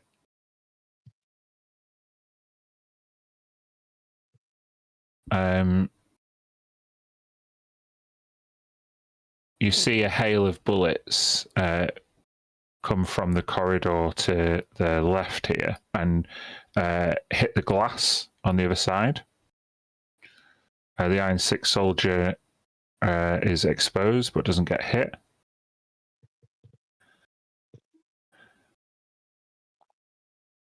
Talon is going to emerge and shank the Iron 6 soldier with his shiv for 6 damage. Ina. Yeah, I wanna go into that little observation room and see if I can look at some screens. See if I can see where everybody is. Which one? Okay, that's the glass. That's a glass window. There is a door to the left or right. So you were next to a door, and there's a door on the other side as well. Yeah, we'd go to try that door. Yeah, there's like a fairly kind of simple lever on the door. Use your action. Yeah. A load of damp air is released from the doorway. You found the showers. The prison showers. Amazing. Perfect. I loot the room. You find soap on a rope. Hey! I'll take the rope. I need it. It's 1 foot long. I mean, for my rope trick, that might be all I need. You know? Yeah, true. Yeah. Got that. Cool. Thanks now. I will genuinely take the soap on the rope. Okay. But that's fine. Add it. You never know when it might come in handy. I did not mean to come in here. But I'll stay in here and witness what's going on outside. Yeah. Okay. Good use of my turn. Sorry, everyone.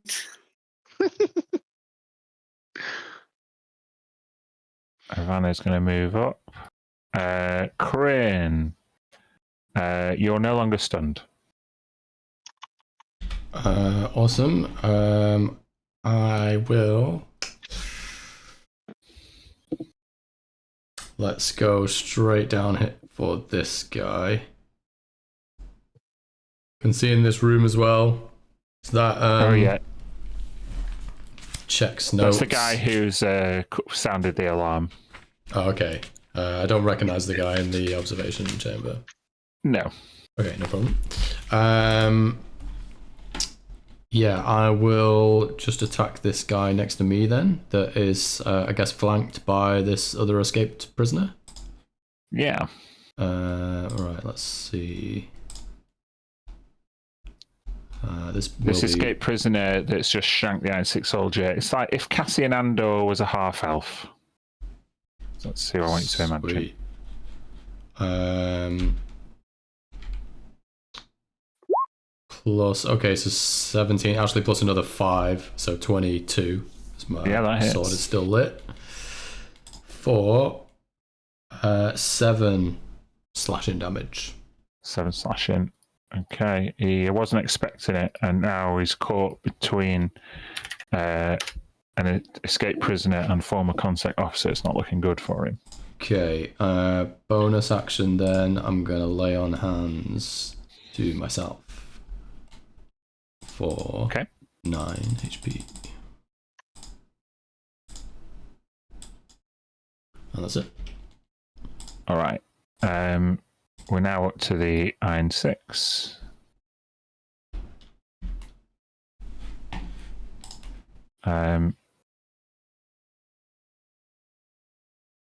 He's going to try and get away.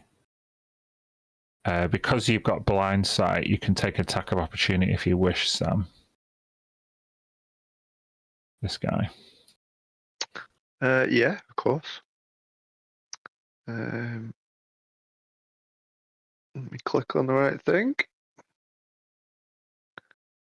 11 again. Wow, check me out. Oh, yeah. This guy gets away. He's going to use his action to open the door up here. And Marshal Graven Drosk has entered the chat.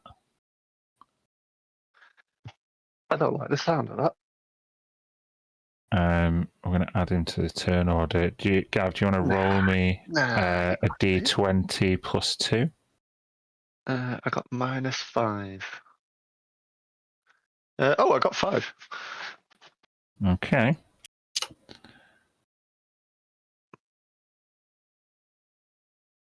Okay. I may have outstayed my welcome.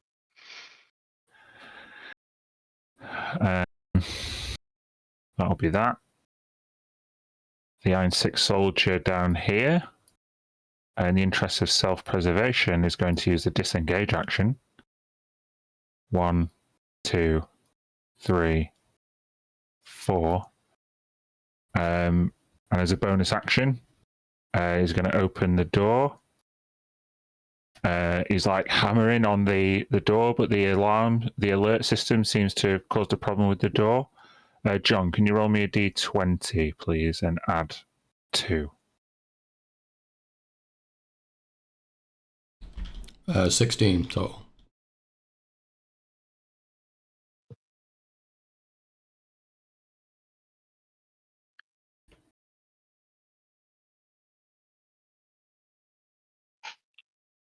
Cool.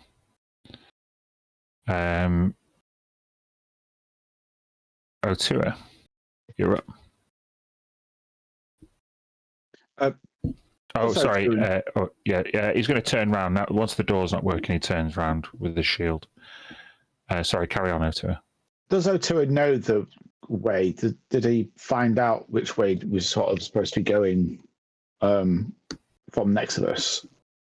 Yeah, you definitely would have got the impression that south is the way, which was the way you were going before everybody kind of doubled back. Okay, so I'm going to take a step forward.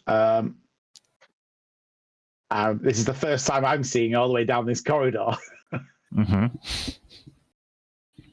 So I'm trying to picture. You can see Latch is on her knees with a carbine out. There's a couple of dead Iron 6 soldiers. Kryn is then stood facing down another Iron 6 soldier who's backed up against the door. Okay. Is the top door open? Do I see the tiny little person there? Yeah, you do. And also, did I see the tiny little person in the cell there? Are they trapped in the cell? Yeah, they are trapped in the cell.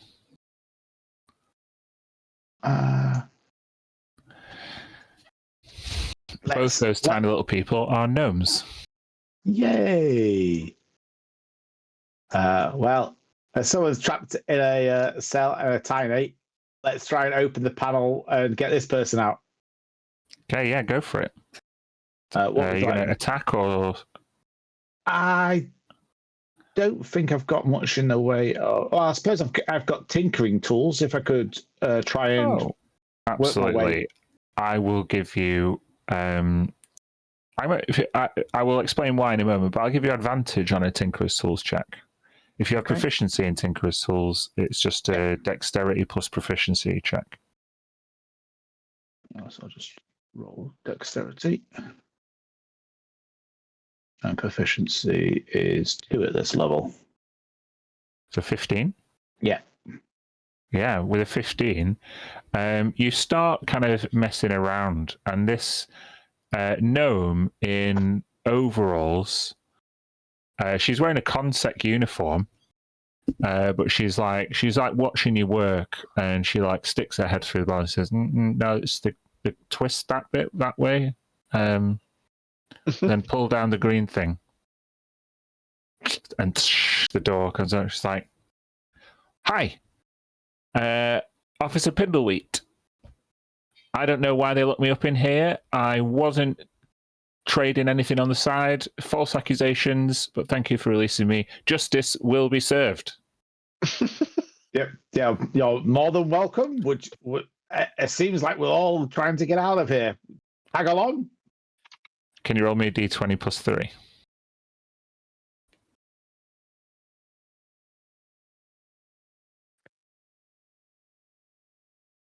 Where's it gone? There it is. That is a 11.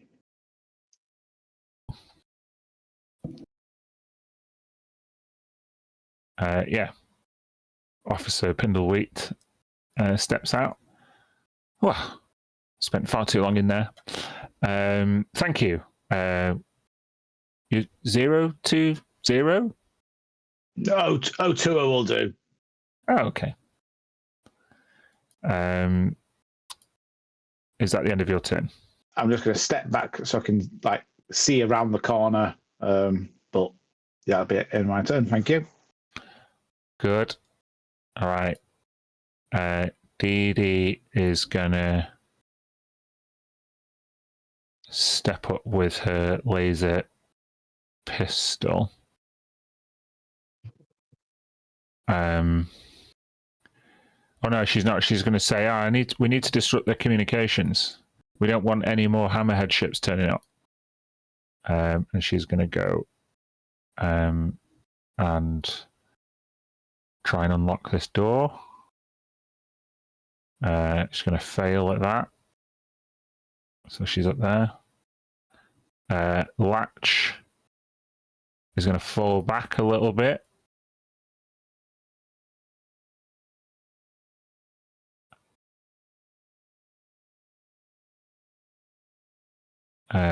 I guess she would take a pot shot. I'm going to say disadvantage shot with her carbine. Oh, fumble.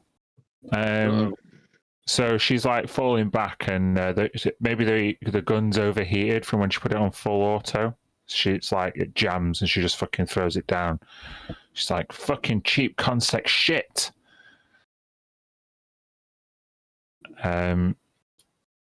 Zam. Remind me of the marshal's name, please, Dan. Graven Drosk. Graven with 2 V's. Graven Drosk. He sounds lovely. Time for me to go. I'm going to move and dash.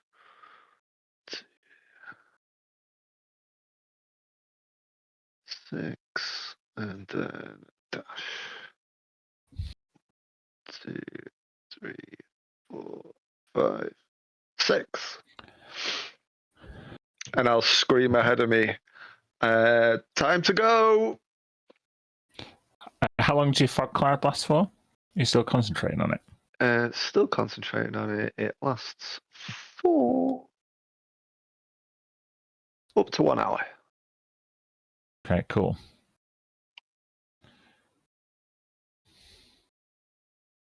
I am done. All right. this other prisoner falls in behind Talon.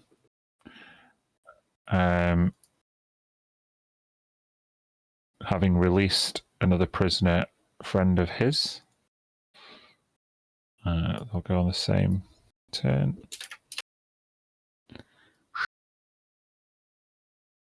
Literally all the inmates are getting out now, it seems. Okay, it is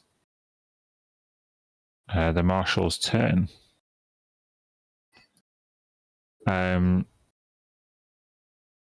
He is going to use his cybernetic augmentation to cast Dispel Magic, but what he's actually going to do is break glass and press the emergency vent button, which is going to dissipate the fog cloud.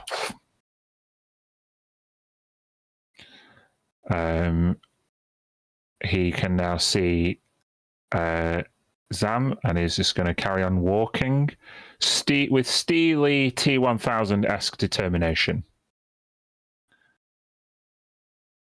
Time to go.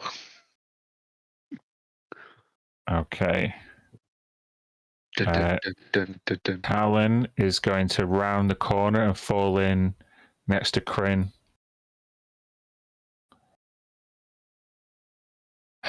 Hey, I've seen you before. There's a vague recognition on Talon's face as he meets up with Kryn. He kind of reaches around. He's still only got his shiv. He's like, I find myself a little short. Excuse me. And he throws his dagger towards the Iron Six soldier. And it does 2 damage. Ina, what are you doing? Okay. I will step out of this and look left and right. And I think I should be able to shoot a fireball, at the guy to my left. If that's okay. I can get closer to him if you prefer. Sorry, the guy to your left. To my left. That just had a shiv thrown at him. Oh, yeah. By the door? Yeah. Yeah, go for it.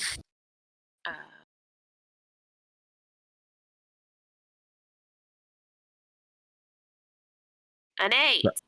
An 8 does not succeed, I'm afraid. Okay. I'll head up this way to try and have this lady get in the door. I can't remember. Yeah, she didn't succeed first time, but you've used your action already, haven't you? Yeah. I'm just heading over to help. Okay.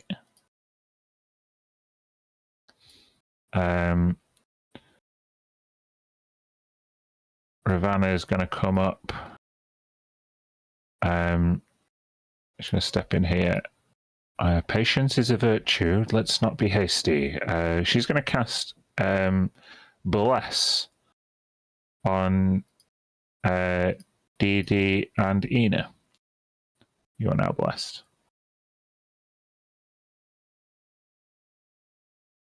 Is light a concentration spell? Yes, it is. No, it's a. Is it a cantrip though? Light's a cantrip, right? But guidance is a cantrip, and that's a concentration. Yeah. Hold on. Yeah, you're right. Hold on. Minute. Light is not concentration. Sweet. Cool. I can see things. Yeah. All right, Kryn, you're up. I think what I'm going to do is I'm going to approach this guy at the bottom, who's quite badly wounded, I think, by now, isn't he? He's got a shiv sticking out of his back and a few bullet holes. I'm going to approach him and I'm going to say, "You can help us get out of here or die." Your choice. I'm going to try and intimidate him into helping us find a way back to our ship. Yeah, make an intimidation check. And... Oh, 9. He's like... In fact, I'm going to give you advantage because he's so damaged. He's, he's beat up and he's on his own. Yeah, we've given plenty of reason to agree. 13? 13. He lowers his shield and will this be the last thing you do on your turn? If I'm taking my action, yeah. Okay. So he lowers his shield, says, "You know what it was like." Commander Sindrel said that you were an officer. They keep you. They trap you in the system. They pay you well. But what does it cost? And from behind him, the door opens. And you see the towering figure of Brachus Jaw behind him. And he the door opens just as he finishes, but what does it cost? And you see Brachus, looks like it cost you everything. And he takes his stun mace and smashes it into the side of the Iron 6 soldier's skull and pastes him up against the wall. Yeah.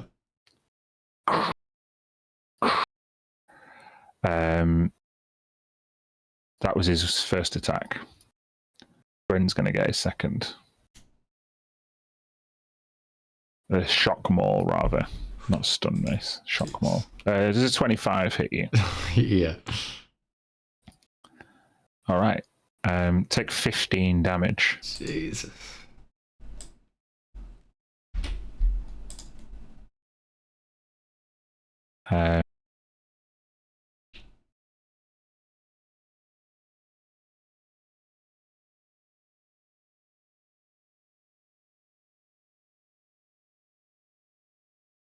Yeah, that'll do. That will do indeed. He's not going to do his shock thing. Okay, so that's Brachus's go. Yeah, this is Darth Vader coming down the corridor in Rogue One. Iron 6 are all but extinct, except one. Who's going to fall in behind Marshal Drosk and take another stim pack. Gav, can you give me a 2d4 plus 2?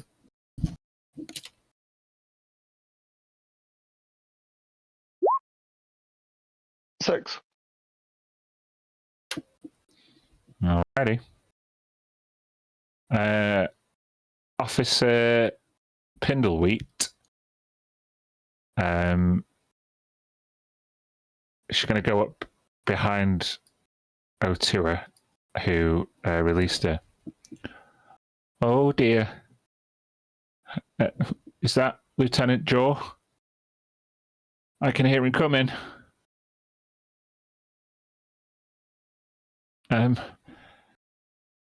You guys are going to need some bigger guns.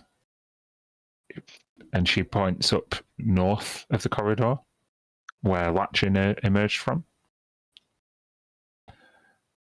And she's going to go 1, 2, 3, 4, 5. Otua. Hey. I'm assuming I haven't really got a clear line of sight to shoot the. Brachus is massive. I mean, Kryn's pretty big, isn't he? What? How tall is Kryn there, John? It's 7 foot tall. Yeah, Brachus is nearly 8. how tall are these corridors? Yeah, Brachus like nearly has to crouch when he comes through the door. So you could see him, but it'd probably be a disadvantage shot through because Kryn is right in front of him. I'm assuming similar with the guys down the other corridor.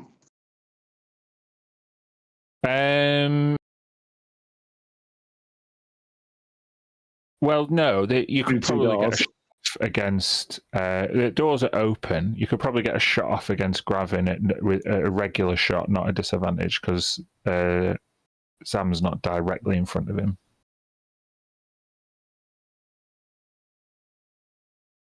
Right. He's going to go running over to this door that everyone's stood in front of, trying to open it. Uh-huh. I don't know why we're going this way. I'm sure the ships are south, but so be it. And again, try and use the Tinker's tools to try and open the door. Yeah, you've had a bit of coaching from Officer Pindlebury of how to do it, so I'm going to give you advantage with your Tinker's tools. Okay, so it was a dexterity again, wasn't it? Mm-hmm. Plus, yeah. You've got the knack. Door opens. Just come to kind of like an antechamber. I'll walk in, but does it need unlocking this door as well? Is it? It does, yeah. So, right. That'll be it then. Okay. Dee Dee is going to say, "Oh my God, we got to put some distance between us and that thing." And she's going to retreat back up here.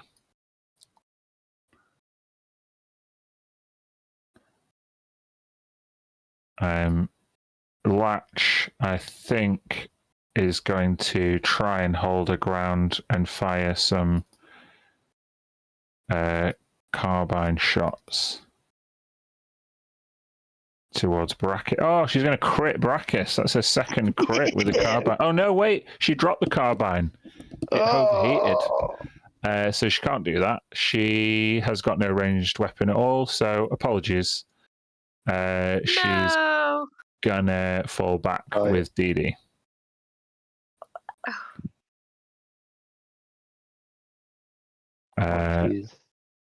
Zam. I am still legging it. 1, 2, 3, 4, 5, 6. And dash. 1, 2, 3, 4. Holy fuck, what's happened now?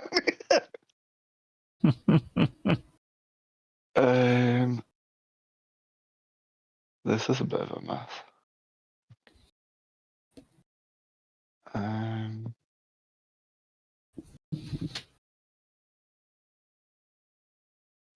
I can only move 2 more squares, it doesn't matter too much. I'll just go here.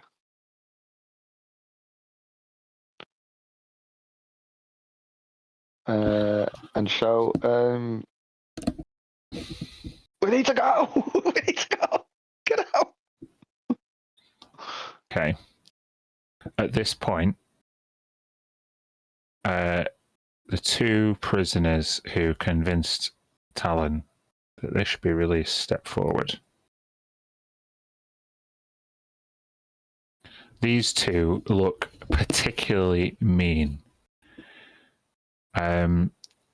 We have one human who is covered in scrapjack tattoos and all of his teeth are metal.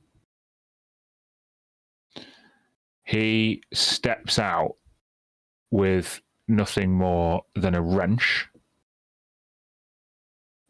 With his friend, who is a dwarf, who has one milky eye. He's torn off the sleeves of his prison garb. And he, his hands were manacled together with like a cuff, a sleeve off over both of his wrists. He's broken the sleeves, the link between the sleeves, and now he's basically wearing 2 metal boxing gloves. And they say to Kryn,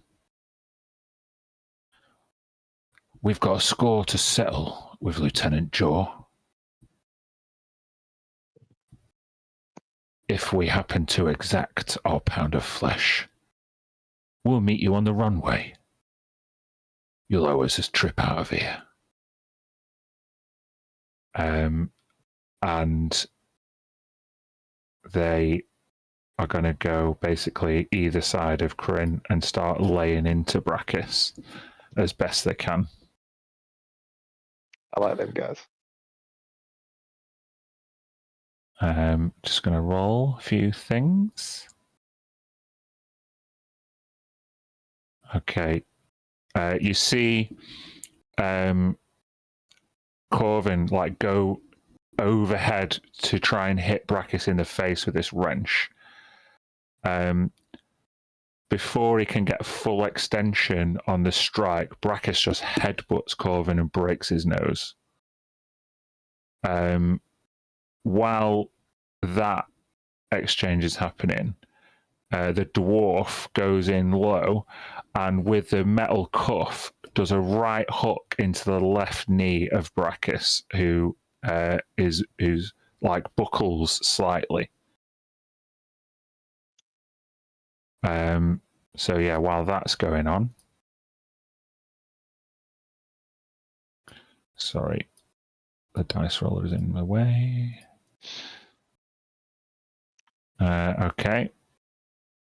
Marshal Drosk, 1, 2, 3, 4, 5, 6 is now in the doorway. You can only see Ravanna. Hold on.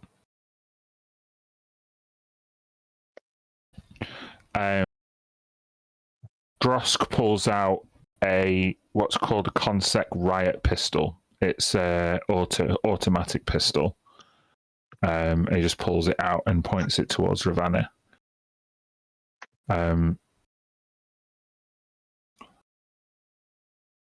Says nothing. It's really menacing. And almost cracks a smile at the opportunity to finally exact some violence upon one of the prisoners, one of the most long-staying prisoners here. Will hit Ravanna.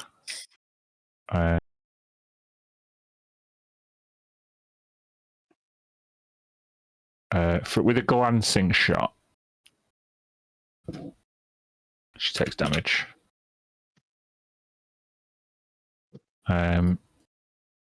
Talon shouts down to Kryn, "If you want to get to the ship, it's this way." And he darts down here. 1, 2, 3, 4, 5, 6. Ina, you're up. Ooh. Okay. They've gone into the room that I wanted to go in. So I'm going to trust them to it. And this librarian is going to go and raid the weapons room. Cool. 5. What can I have?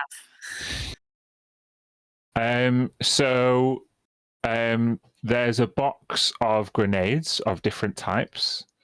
There's a row of pistols and a row of rifles.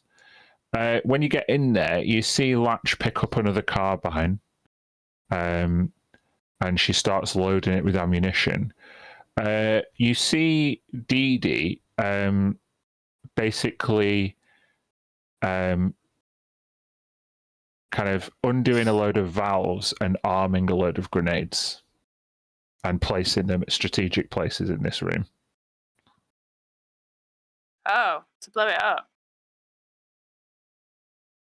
That's what it looks like to you. Okay. And then what about my bug friend? Oh, the bug friend is lying dead on the floor. How did he die? Seemingly the only people who've been in this room since that has happened is yourself, Latch, Edie, and this gnome person who is stood there in front of Latch, shaking, wearing full consec uniform, but more of a like overalls and a hat.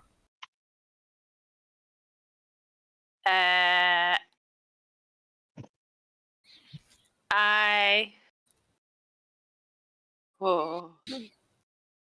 So I've only just seen Latch go in here, right? Mm-hmm. Assume it wasn't her, but it could have been Dee Dee because she's been there a couple of rounds. But he let her free. You can't ask me. I'm just telling you what you're seeing currently. Okay, I'm doing the puzzle. I grab a pistol and I point it at the gnome, and I say, "What happened here?" So you can add a. Well, I'm not sure if you'll have it on Roll20. Try and add a laser pistol to your inventory. Okay.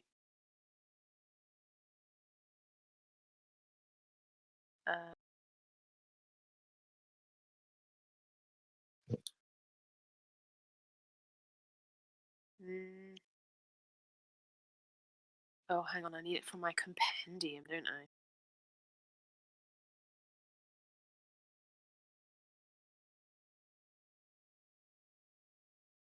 Laser pistol. Yeah? Yeah. Yeah, you can add one of them to your inventory. So as you pick up a pistol and point it down to this gnome, I'll give you advantage on the intimidation check. Okay.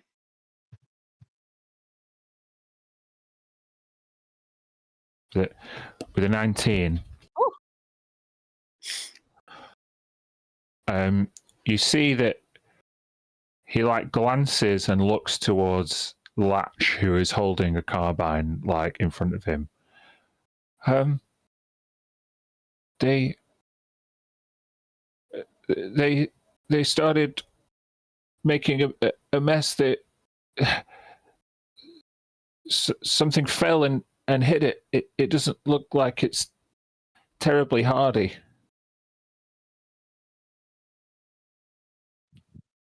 So I think, can I make an insight check?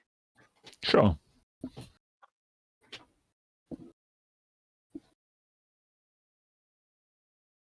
With a 23, the nervous glances towards Latch and the stuttering would convince you that he is lying. He's making excuses. Okay. I think I've used my action, probably grabbing a pistol You have. and talking to him. Yeah. Anything else you want to do? No. All right. Okay. Ravana is under fire, so it's gonna just go around the corner. Corinne, you're up. Okay, sweet. What I'd like to do is I'm going to attack. Yeah, I'm just going to swing with my sword. It's +5 on top of this. So 21 to hit. That does hit Brachus, yeah. Sweet. I will add Divine Smite to this. So there's 10. It'll be radiant damage. That's it, 'cause it's still got it active. Mm-hmm. And Divine Smite. 10 just go like this, and I'm going to mark it off. No, it doesn't want to use the spell slot. Another 6. So 16 damage? 16 radiant damage, and then I have I can use my other channel divinity point for this ability that just comes in a really obscure place on the character sheet for some reason.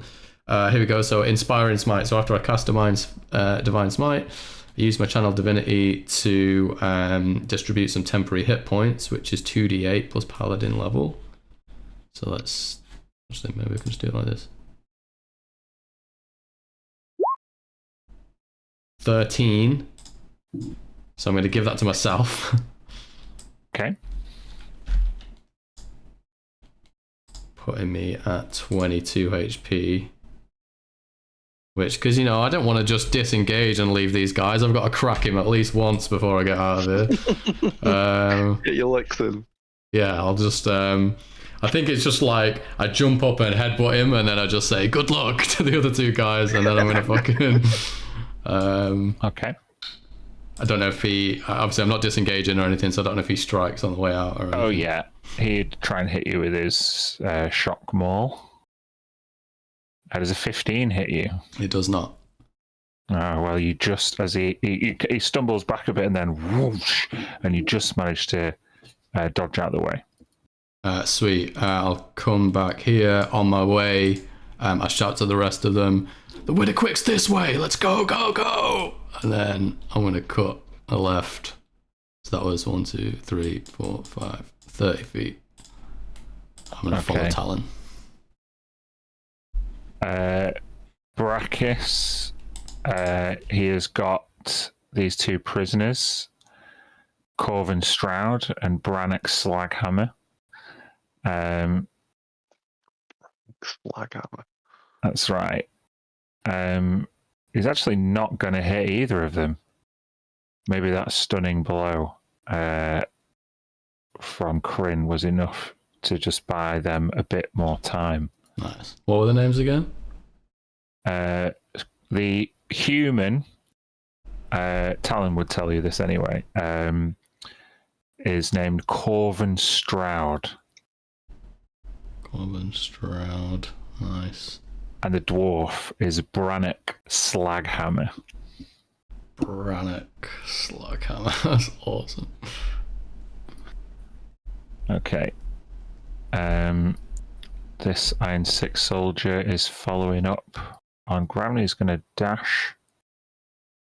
Get that way. Officer Pindleweed.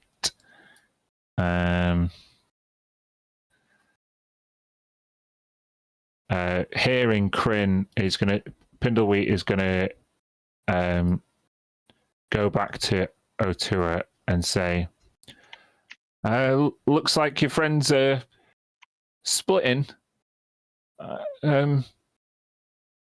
If this place is going to blow, can I come with you?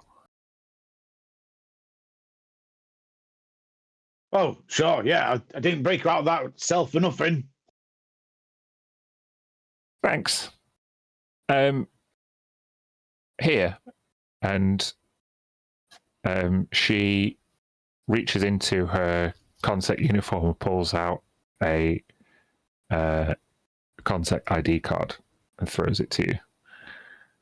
You can get through doors now with a bonus action. Sweet. Add the Consec ID card to your inventory. She comes back down and she can see the Iron 6 soldier approaching. It's your turn, Otua. Well, Otua's like, I thought someone wanted to get in here. What is going on? You can get in very easily now if you want to. Well, he's heard Kryn shouting. He doesn't know where Kryn went, but he knows he was down in that direction previously. So what was that? That was 10 feet, 15, 20. There's the concept guard that is hexed currently. Mm-hmm. Action, just as I'm going past, Eldritch Blast him. Cool.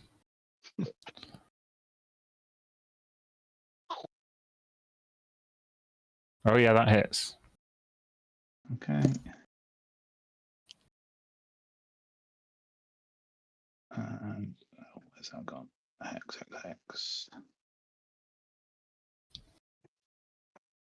15 damage. Do you want to describe how you execute, or are you still going non-lethal? Describe how you. I have seen a lot of corpses in this corridor, so yeah, it's just he's literally going to be walking past, spot him down the corridor, just flick up his hand to blast him, and just like flies backwards, a hole in his chest. We'll say, like, as you you've got like your ID card in one hand, and as you turn, you just unthinkingly extend your hand, and again that kind of orange light recombines a weapon into your hand, and you and yeah, execute that oncoming Iron 6 soldier. Okay, Dee Dee's like,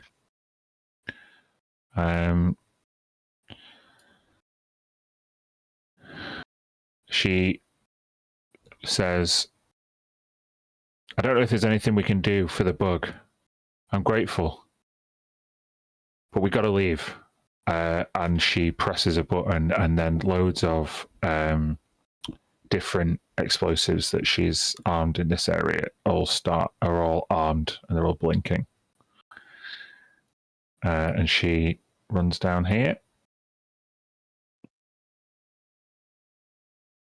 Latch is like, she looks to you, Ina, and she's holding the carbine up to the dwarf. She looks quizzical at you, as if she's asking a very morbid question. I will just shake my head a tiny bit. But in a way that's like, I wouldn't do it. Make a persuasion check. Okay.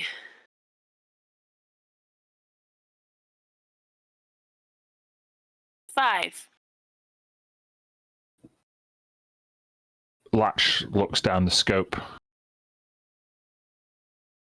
Sorry, Sparks. It's you or me. And she's like, no, wait. And then she executes him. Oof. Oof. Okay. Zam, you're up. As a bonus action for flavour, Zam bends down to Otua and puts his hand out and says, last one to the water quick has to clean the toilets.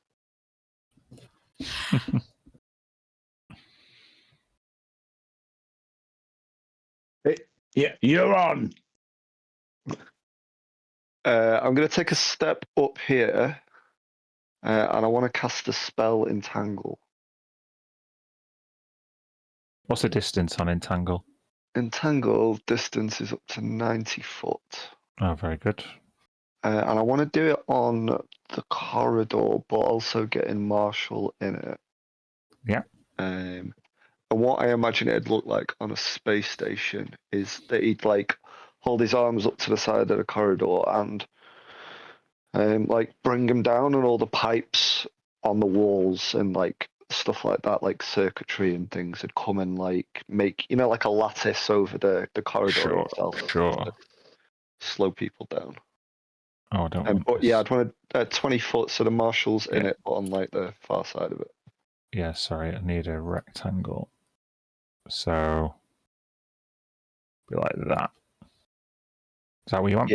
Yeah, but yeah, with the, I suppose it doesn't matter. That's a bit more like this. He's the only one there. It doesn't matter, so but it's all good.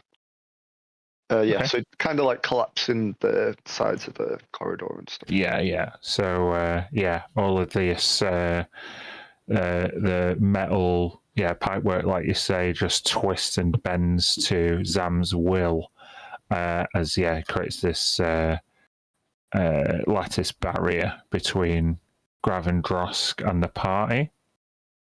Brannock and Corvin. Oh, sorry. Yeah, you can move. 3, 4, 5. I'm done. Thanks very much.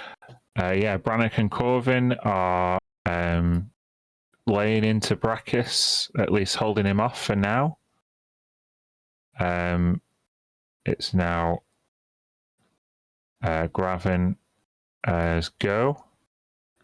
So is it just difficult terrain, or remind me, what is it? Is restrained? He's got to make a strength saving throw.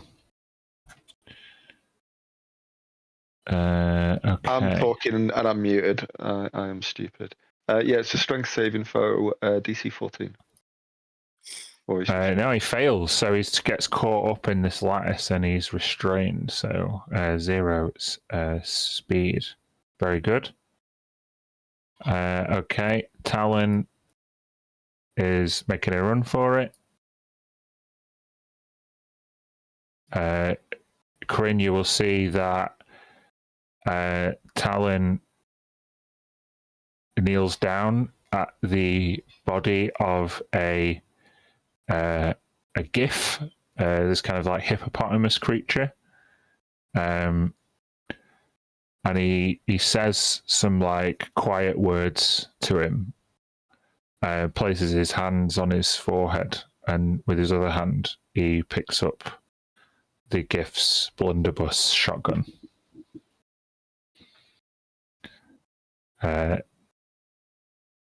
Ina, you're up. I use my second Starlight step as a bonus action to poof here. Mm-hmm. To follow after where we've heard the ship is. That's true, right? Yeah. While I'm here on the sort of corner, I just fire a little fireball at Brachus. Okay. If I may. I got a 20? 20. Yeah, that'll hit. For 7 damage. Okay. And then I still have my movement. Mm-hmm. So I'll end up down here. Okay. Ravana is going to be coming along.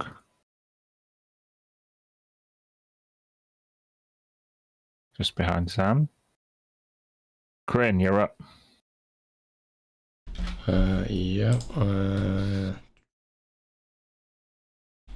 Okay. Yes, I'll go 30 feet up to here. Mm-hmm. And seeing that there's a couple of people in cells over here, I'll shout over to Talon. Friends of yours?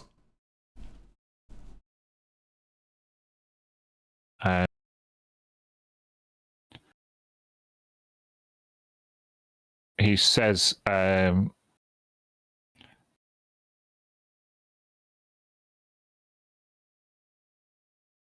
what does he say? It's tricky because he was in the cell next door, like in the other block. It's not really, but it doesn't mean I want to leave them to die. We don't have much time. So yeah, it's up to you, really. Well, in order to get closer, I have to dash anyway.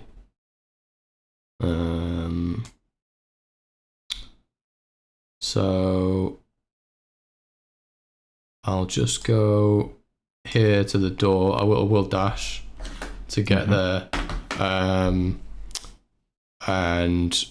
obviously I can't take my action to actually try and open it, but if you come past me, you'll probably see that I am about to attempt it. So I intend to get this guy up. Sure. Okay.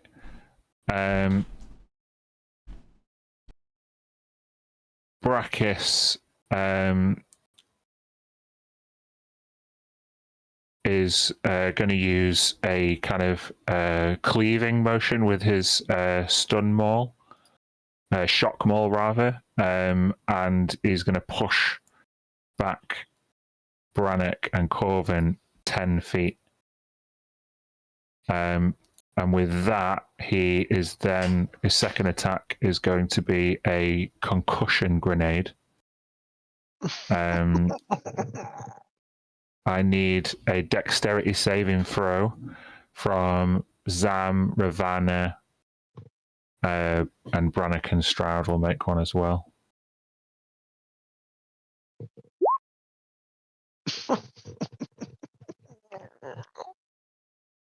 Advantage?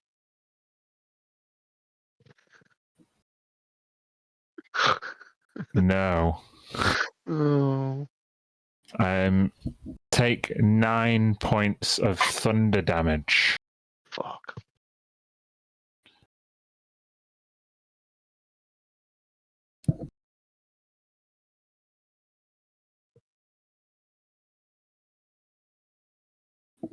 Okay. Iron 6 dude is toast. All the Iron 6 have been defeated.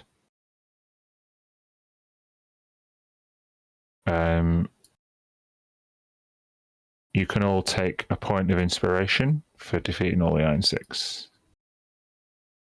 Yeah. Thrixie Pindleweed is going to use dash. 1, 2, 3, 4, 5, 6. 1, 2, 3, 4, 5, 6. Going to just be up behind Ina there. Otua. Otua is going to walk down to over to here. Saw Ina heading down that way, so he presumes that's where we want to be heading. But seeing the guy at the bottom throwing the grenade and hitting Sam, bonus action Hex. Action, Eldritch Blast. Yeah. Cool. That'll hit.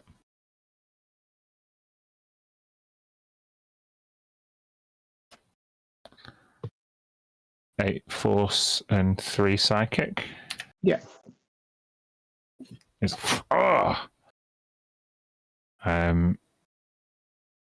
standing up. Doesn't look particularly hurt at this point. But yeah, this blast of orange energy is unusual to him, and he kind of shakes it off. Anything else you can do? Okay. Dee Dee, where did she go? Oh, she's going to be using dash. 1, 2, 3, 4, 6, 7, 8. 1, 2. She's got quite a big movement speed. Latch is going to use her shadowy step and appear here, and then use her movement. 1, 2, 3, 4, 5, 6 next to Ina. Zam. It's time to go. Can I? No, I'm gonna move first. 1, 2, 3, 4, 5, 6. And I'm gonna dash. 1, 2, 3, 6. Okay. Brannick is going to step up to this glass window and punch through it with his metal cuff. You will see that record keeper Orin Valcairn is back in his chair as Brannick steps through the broken glass. And he's going to kind of kind of lurch towards him as this record keeper can't get far enough away from him. And Corvin on his turn is going to step in and turn the alarm off, and also put the fire it's not turn the alarm off, sorry, turn the fire suppression system on.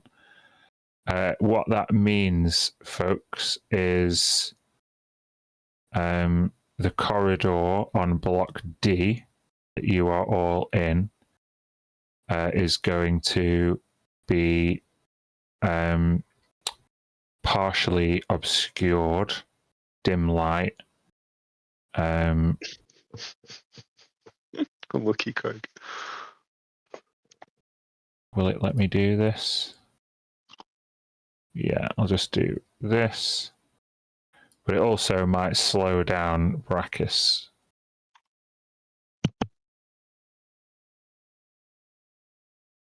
They're both going to use the rest of their movement. They're going to shout, "Better run! He can't kill what he can't see!" Gravin has got to do a strength check on this entangle. Did you have to make, when you took concussion grenades on, did you have to make a concentration check on entangle, or is it not concentration? I didn't, but I think it is. Let me check the spell. It is concentration, yeah. Let me do a con. 18. Oh, you're fine. Let's make Gravin do a strength. Oh, natural 20.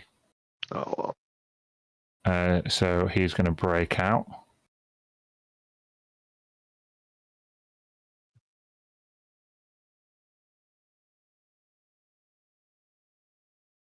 Okay, that's that. And then Talon is going to follow Crin's lead and try and release. Well, he doesn't have his shiv anymore, so he can't help anybody. We're going to get to the top of the round here with Ina, and I think we're going to call it there, guys, because we are still midst escape and it's getting late. But yeah, thank you very much for joining me in the middle of this vast map full of different NPCs and enemies. Yeah, will you make it back to the Witterquick in time and intact? We shall see. Tune in next week. Same bard time, same bard channel. GG's. ugh.